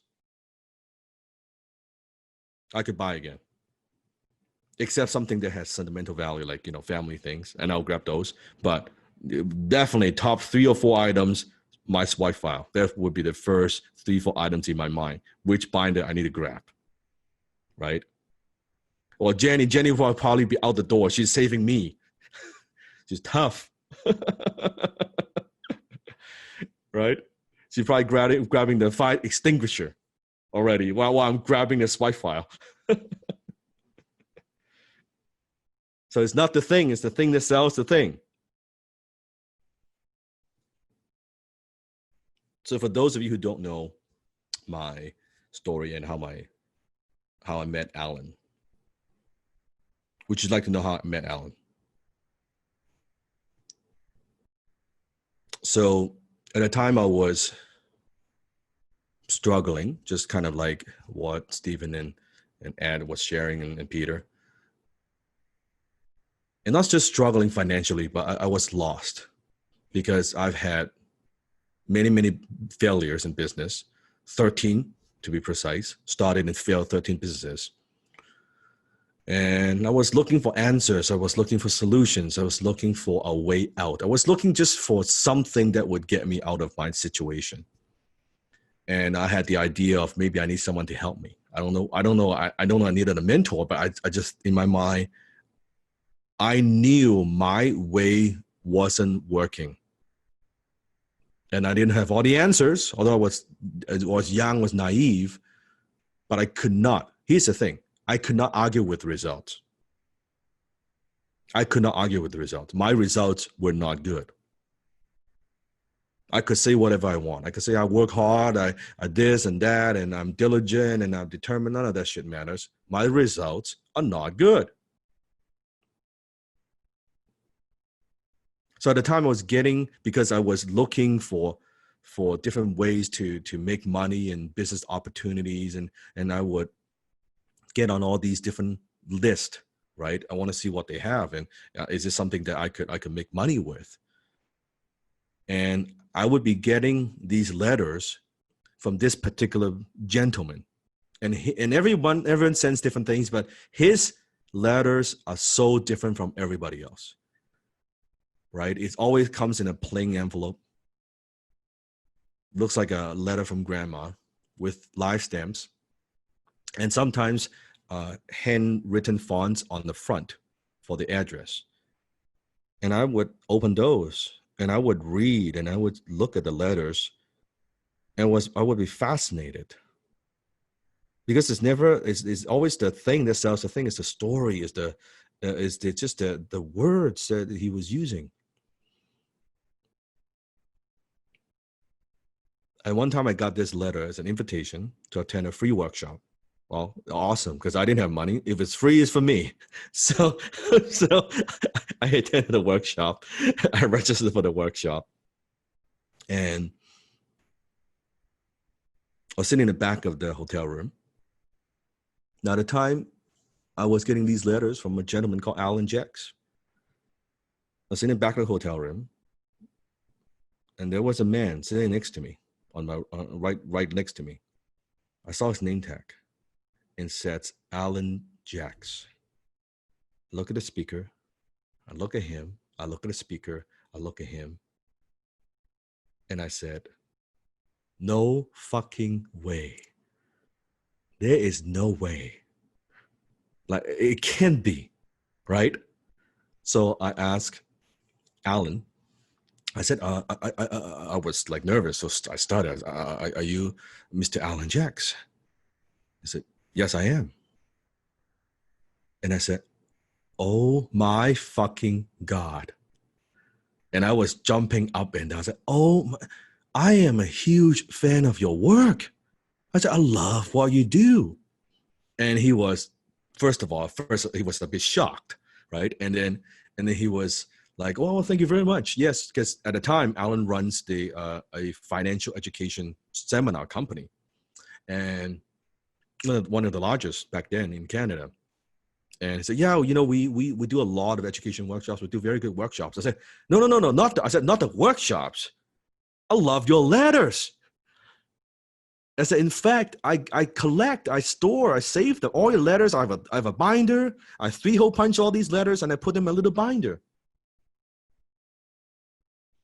And he was like, oh, that's a little weird. Like, you could tell he'd never heard of that before, right? Like, it's like, you got to understand, right? Back then, this is Sifu, like 20-ish, right? Spiky hair, glasses, pimple face, speaking with thick accent, and this guy's raving about his letters. Like, it's a pretty weird thing. You gotta understand. It's a pretty weird, like, visual. All right. And I asked him a question that forever changed my life. I said, "Can I buy you lunch?" And he paused a little bit, and then he said, "What the hell? I gotta eat." And he said, "Yes." So, and then we went down to the restaurant. I mean, because I was yelling. You gotta understand, I was yelling. Oh my fucking god! In the back of the room, the speaker was like, "Shut the fuck up!" The guy wanted to kick me out anyway, so it's good that we leave the room, right? I was too excited. I was too like just like way too excited, like way too much enthusiasm at the time. It was intense. So we went into the restaurant and we sat down. And the first thing I said to Alan is this. I said, "Alan, I'm so honored." I call him Mr. Jax back then. I just said, "Hey, Mr. Jax, I'm very honored," because I want to be polite. He said, No, just call me Alan. I said, okay. I said, "Alan, I'm so honored that you're having lunch with me. I just want you to know that I'm a young guy. I'm just kind of getting going, trying to learn business, and frankly, I had a lot of business failures. I actually don't have a lot of money. So, for this lunch, if you order like a burger or a drink, that should be okay. But if you order a steak or anything like that for lunch, my card probably won't go through. Like, it will probably decline, right?" And he just laughed, right? He just laughed. You can see, right? I was very, very honest, and I think that he loves that, right? I wasn't trying to pretend to be someone who I'm not. Like, I just was very, very upfront. And he said, "Oh, no worry, I'm not hungry. Just I think he ordered Coca-Cola or something, but the simple thing, he didn't order a whole lot." And we talked, and afterwards, and I found out his office where he's at. And I'm not an advocate of this, okay? And don't do this to Sifu, by the way. But this is what I did. I was stalking him, okay? I was stalking him. So I would go to his home office in Coquitlam back then, and I would go to I want to learn from him, right? Because now I saw him, we connected. I think it's great. And I would now remember my first business. What was my first business? Right? That's right. Mowing lawns, right? So I would mow his lawns, right? I would like mow his lawns and like do gardening work outside and just like being in that place for like many, many days. And his wife back then would be like, "Who the fuck is this Asian kid? Like, did you have an affair, or like it's like a bastard child? Like, what the fuck is this?" Right? Like, just weird, right? He had to explain, and finally he couldn't take it. Say, "Okay, fine, I will take you on," right? But only under 3 conditions, which is the same rule that I have that I teach to all my students, right? What are the 3 rules? He said, "I will take you on." Yeah, that's right. No opinions, no excuses, and no victims. He said, if you follow those 3 things, I'll take you on as a student. And he did. And that's how I met Alan. Now, Alan is, he's how I would describe him as he's a kind of like a very eccentric kind of a person. He and I are actually very, very different. He has, sometimes he has a temper. Sometimes he's not very patient. And he doesn't actually teach me. Everything he does is more through actions. A lot of what I learn is like through observation. He doesn't sit down with me and say, "Okay, you do A, B, C, and D." He never does that. Okay. He's not doing it. He's not doing the way that I'm teaching you. Right. I just He'd just say, okay, do this. Or, okay, these are the books, read those books. Sometimes he doesn't even tell me to read the books. He would just say something very vague and say, okay, you have access to these. You can read them if you want, but don't bring them home. You can read them here. And that's it. He didn't say anything else. He didn't say you're going to read this. You should do this. You have no idea how lucky you are. I'm giving you like a step-by-step plan on how to become a copywriter. Okay. Back then, I just figure it out. He doesn't say anything. He just that's the way he teaches, right? And when I send him stuff, he would critique and he'll rip it apart. Now, when he rip it apart, he also doesn't teach me how to fix it. He just said, this is shit. Do it again. I said, why is it shit? It's shit. Why would I give you any comment on a piece of shit? Do it again. Right? Why would I waste my time on that? So he was pretty tough on me on certain things, right? And sometimes he'll be very, very, like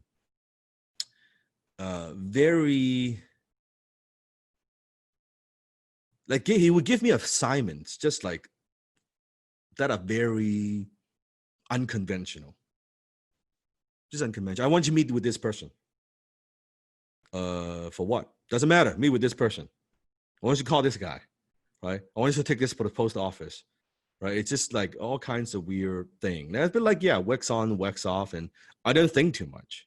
But throughout that time, I would, and sometimes he would say, okay, Dan, I want you to come to this thing. I want you to sit in the meeting. Okay, so do you want me to take notes? Doesn't matter, just sit in the meeting. I was in the meeting, I would pay attention. Like, it's very, very interesting. Right? He's that kind of a teacher. So it's not like totally different style. For most, I think you probably, for most people, they probably wouldn't understand. And until this day, not only I'm his first mentee, I'm his only mentee. He's never had a mentee. I'm the only one. He's never trained anybody else. So it's a very special relationship. I'm his only apprentice. And fast forward so many years later, when I became, relatively successful, and he was going through divorce, and he was downsizing. So he had a big house first in Langley, big house, and he would have his this house has a whole wing that is like a library. It's a big library. I mean, it's not like, it doesn't even look like a personal library. It looks like a library. Okay, thousands and thousands of books. And I remember he was downsizing. He was moving to a smaller place because of divorce, and he was moving into a smaller condo. And he invited me to come. He said, "Now, Dan, I'm downsizing. These are the books that I've accumulated over the years. Before I donate them, the ones, I want you to have the first choice. You pick one of the books that you want. They're yours."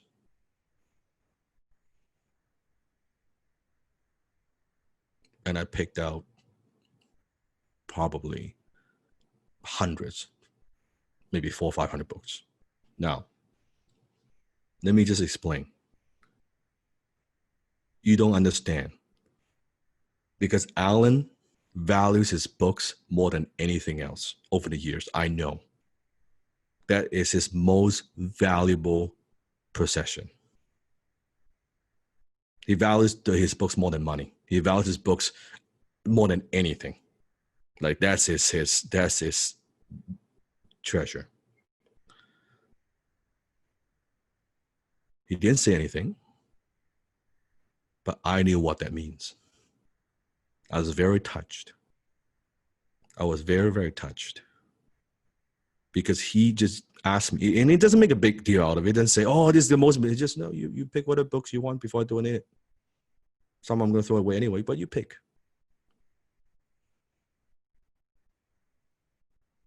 I was so touched. And Jenny was with me. We went to his house. we put all the boxes, we get a lot of boxes, we put in the books, and Jenny was like, well, why are you getting so many books? I said, I'll explain later. Right, I'll explain later. And I put all those books, and I remember at his door, like walking out to the garage, like now it's like the final box, and I picked, like I've got some stuff in my library for Stephen, like who've been to my house. I mean, I've got some good stuff, like stuff you can't even, you can't even. It's so valuable, like books that are so valuable. And I was taking the last box, and Alan said to me,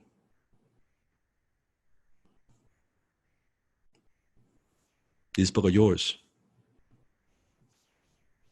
Use them well. Use them well." That's the moment I knew that his past, like it's not the books, it's his way of expressing, I'm proud, I've taught you well, right? It's passed the torch, exactly. It's the books are kind of the metaphor, but that's our relationship. That's our relationship. And very soon, like later, right, like because his Parkinson's disease, like his health got worse and worse and worse and worse, right? This is why I have so much respect for my mentors. I always remember where I came from. It's all these, and I have so many little stories, right?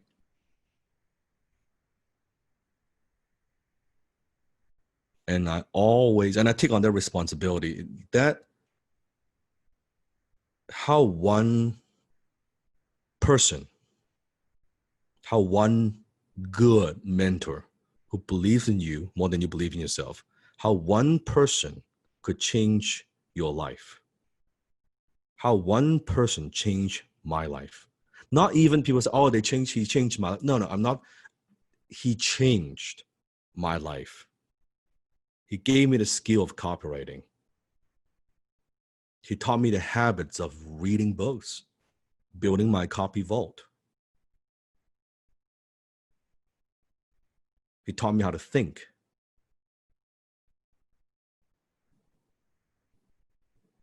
He taught me how precious time is, because when I first met him, his health was fine. It was afterwards when he had the Parkinson's disease and it got worse and worse.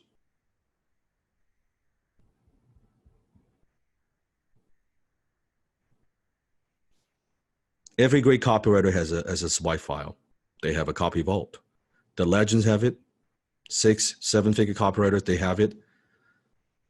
So hand copying not only lets you understand these letters on a subconscious level, but you could also look to them for inspiration. You're not going to get a huge swipe file overnight like Copy Vault, but one at a time, when you pay attention, when you see things, you can add to it.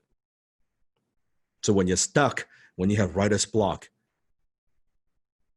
with your Copy Vault, guess what? You're not going to have writer's block. If you have writer's block, it simply means what? You're not looking. You're not doing enough research. You're not looking into other people's work. And copywriters should have no egos. I talk about this week 1. I'll say that again. One of the biggest mistakes I see copywriters make is once they get decent, not even good, once they get decent, they get cocky.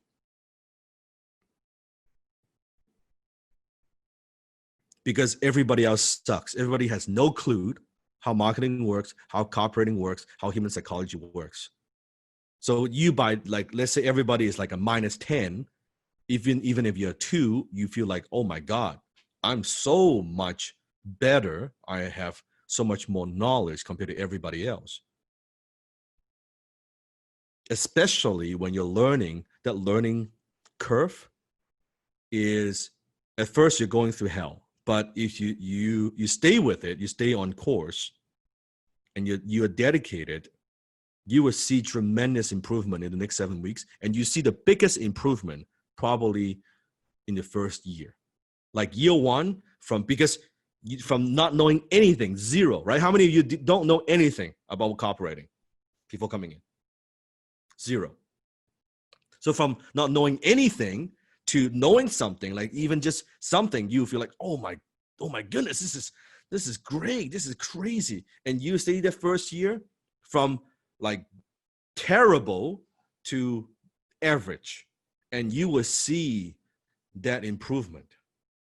And most people, that's why they get to that average copywriters.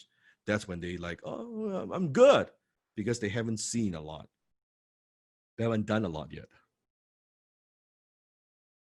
And then most would stay stuck at like average. And then when you push through that after year one, I would say after year one. Now, by the way, it doesn't mean like that 1 year you're not making money. You're making money.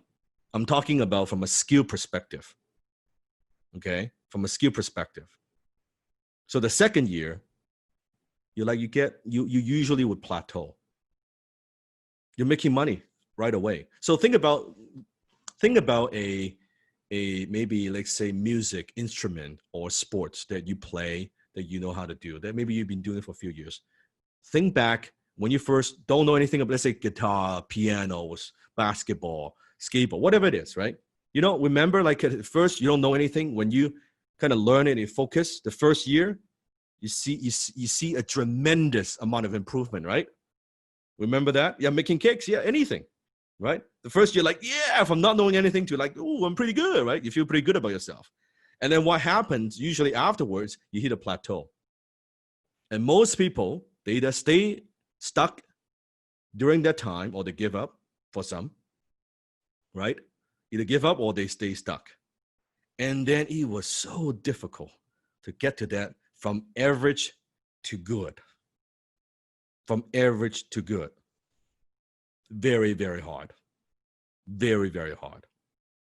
And then it's even harder when you go from good to great. That's why in this whole world, very few people are great at what they do. Very few. Very few. So, does that make sense? Because of ego. Ego stops them when they think I'm so good. When they think, you know what, the last promotion I did, I wrote, brought in X amount of dollars, and now jumping in and like, oh, suddenly, guess what?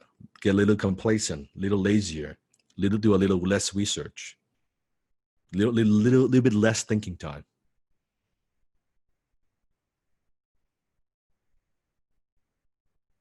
That's what happens. That's what happens. And that's when the next promotion they do, the next copy they do, and it fails. Falls flat on the face. And usually, for some, they might learn from it. Okay, I need to be humble. I need to get rid of my ego and learn again. Or for some, they might not even accept it. Then they blame the marketplace. So the earlier you accept this, the sooner you can reach the top. Here's a good question. How do I get the balance from low self-esteem and ego?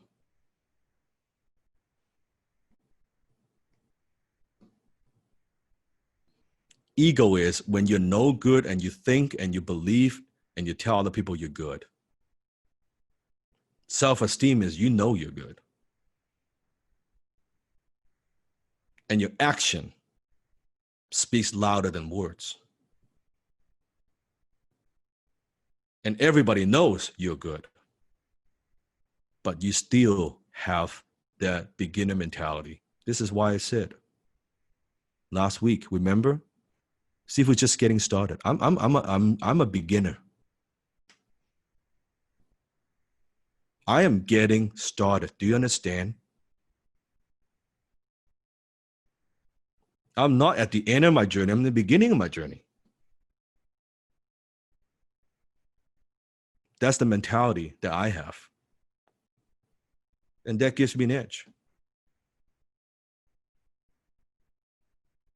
It gives me an edge. And guess what? When I'm 45, when I'm 50, when I'm 55, I'll say the same thing to you. I'm just getting started.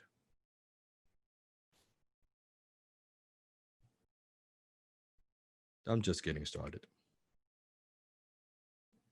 So, time out.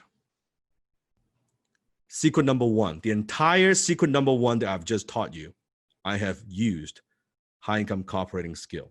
Let me run it through it again. Remember, I said to pay attention. In the beginning, I asked you a question.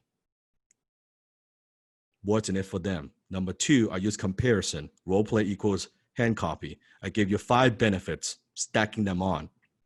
I gave you a quote from famous people, third-party endorsement. I talked about it's the sales process that matters. Shift the belief. It's not the thing, it's the thing that sells the thing. I talk about copy vault is a metaphor to excite imagination. I shared a story with you of how I met Alan. And at the end, I give you a very clear call to action why you need to hand copy great ads. So the entire secret number one I've just taught using copywriting skill. Do you see it? How many of your minds are blown?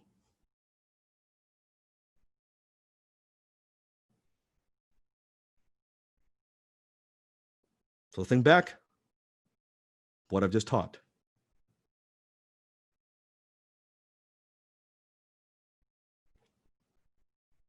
So it doesn't just apply to copy, it applies to when I'm teaching too. This is why my teaching is effective.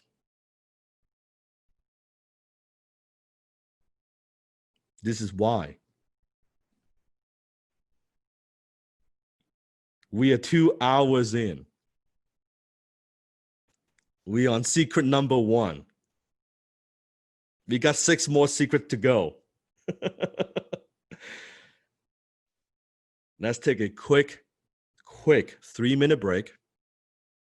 And for those who need to take a break, take a break. For those who doesn't need to take a break, think about this.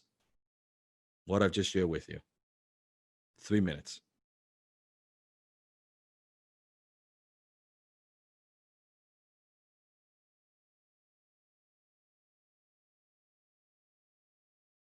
All right, biggest aha moments. I want to see it in the comments. Biggest boom that just blew in your mind.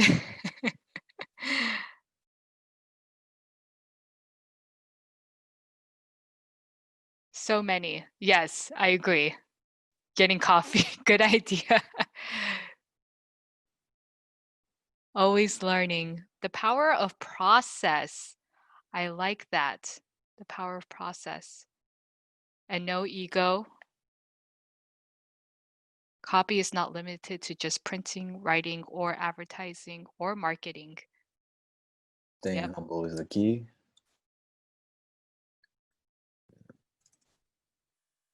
And just to add something to what Steve was saying about how he's just getting started, like you guys are hearing it, but when you actually see Sifu in person, oh man, he learns really, really fast. He learns so fast, it blows my mind. Like he's going with the fundamentals now, but every week, every month, I see Sifu grow faster than I could ever imagine. I'm just like, I'm never going to catch up. It's just mind blowing. Yeah, but it always starts with that first step, right? It's funny because I was just talking to Sifu last week about his humble beginnings, and I asked him, didn't you have ego in your way? How do you do it? And he's like, oh yeah, I had ego. Right? So of course this is his early 20s, and he's like, yeah, but it's Alan Jacks, like, right? A good mentor who can really tell you like it is, and just stripping down to the core of it. So I really like that, but also being willing to be humble enough to accept that. And so that's something that I learned last week when he was talking about that, and something he just spoke about right now as well with Alan Jackson, his journey. Yeah, exactly.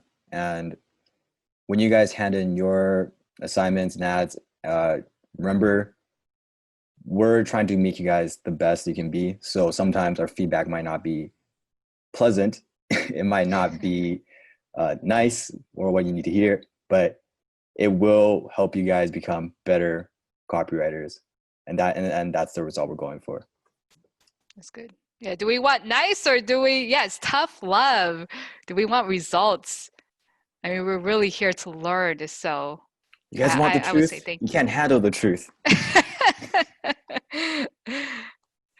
And I know Sifu really rags on all of the copy team. I've seen him. Well, what is this? What? and everybody just takes it. Feedback, okay, we do. Feedback, okay, we do. Something I've noticed just every time that he grills all of you, I mean, you just take it, flip it, and reverse it, and really come back with something that is 10 times better, because you have to. It's just now it's in your being and just who you are, right? Yeah, it's the feedback from Sifu is just priceless. And you got such tough skin from like listening to feedback from Sifu too, but like you don't really notice it until you start comparing yourself to other people out there. Like when you guys learn by week 7 from week 1, you compare, you guys are going to that transformation. Yes. And I see everybody in Facebook commenting and posting, and I see a lot of you posting different type of copywriting. You're already utilizing that within your posts. Great. I say really do that. Practice it within Facebook and see how much engagement you get, right? See how many people comment back. I really love seeing that, because I can see who are already implementing these principles in Facebook. So congratulations. All right, we are back. Sifu. Are you ready? Who's ready? Put in the chat. All right.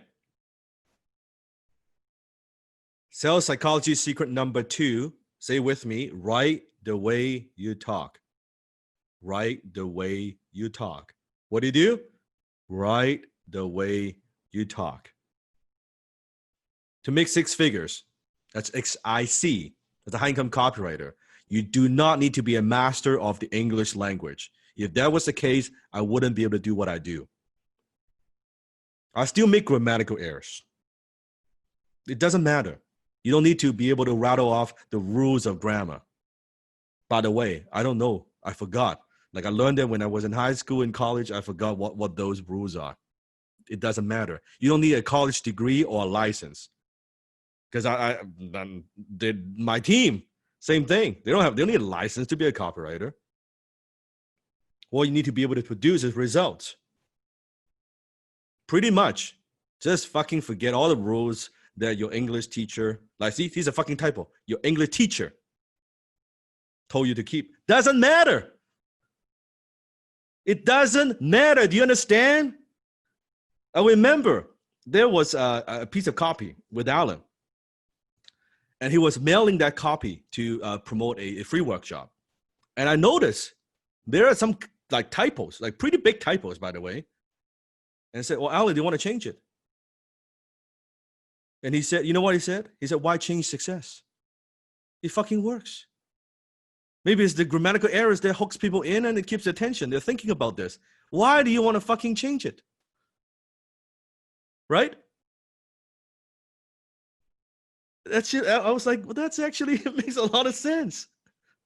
Right? It works. This is producing, is one of a control piece. Write this down. In marketing, the marketing, the ad, the page that is working the best converting page, we call that a control. What's it called? Control. So when you hear the word where, oh, we're trying to beat the control, it means that we're trying to come up with something better to beat whatever that's the best proven best-selling campaign. Is that control, right?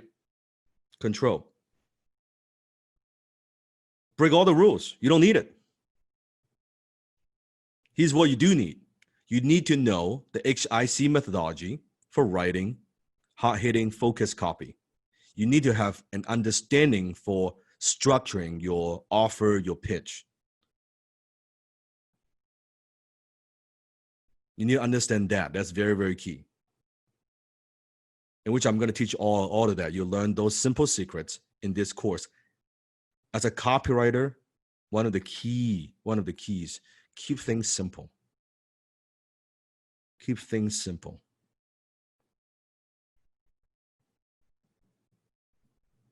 Just use what is proven.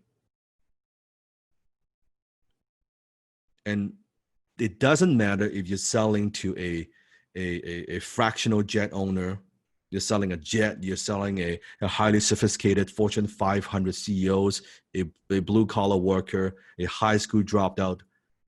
You write exactly like the way you talk. Just like you're having a beer. Over a beer, over a cocktail. Just keep it very, very conversational. The best writing is very conversational. Closing in print is closing. Closing is personal, person to person. It requires rapport. If you talk like a professor, people lose interest. And believe it or not, this is exactly why people who are overly educated, too many letters after the name, it's difficult for them to understand. Because now they've done way too much academic writing, and for them to switch and say, I want you to be personal. I want you to be conversational. It's difficult. They need to unlearn a few things. Okay, they need to unlearn a few things. And they always believe, oh, but my clientele is more sophisticated. Right? My clientele is different. I hear this a lot, especially from like marketer, business owner. Oh, my clientele is different. No, I'll give you an example. Here's Bloomberg. Now, Bloomberg, first of all, Michael Bloomberg, he's a billionaire. Okay. He hired a copywriter to write this. Now, this is an offer that targets to who? Sophisticated investors. This is not the people working at Walmart here. This is not people working at McDonald's. We're talking about Wall Street type guys. I'm going to read a few chunks. Pay close attention. So first of all, the headline. 27 secret strategies of Wall Street's biggest winners. Powerful money-making secrets for sophisticated investors only, all cap. The investment world's most effective money-making tools until now available only to Wall Street's elite, yours free. In the next few moments, I'm going to give you a critical advantage over 99.9% of all other investors. Some might even say it is an unfair, quote, advantage. Specifically, I'm going to give you 27 tools to cut your risk, pump up your profits, and simplify all of your investment decisions.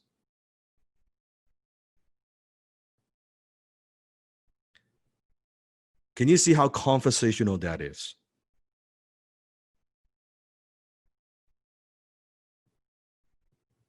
And this is Bloomberg.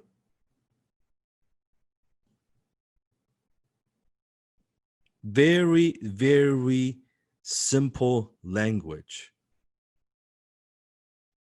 And I love this little chunk. I'll go back. I'll read this little chunk. More than 75,000 brokers, money managers, and top investors around the world pay up to $1,500 a month for these tools. But now you too can draw upon some of the same resources free. And then, yes, continue on page 5. You're paying attention, right? Next page. Do you also see how he breaks each paragraph down? Like it's only 3 or 4 lines. per paragraph. You see that? Why does he do it? Easy to read. Exactly. Easy to read. Let me go through another chunk. It's the same ad. 7 reasons why Bloomberg Personal is the world's most essential wealth building tools. 1, 2, 3, 4, 5, 6, 7. Again, very conversational. Very, very conversational. I'll read a paragraph right here. First paragraph. You don't have to be experienced or rich to benefit from Bloomberg Personal. But you have to want more for your investment than a money market fund.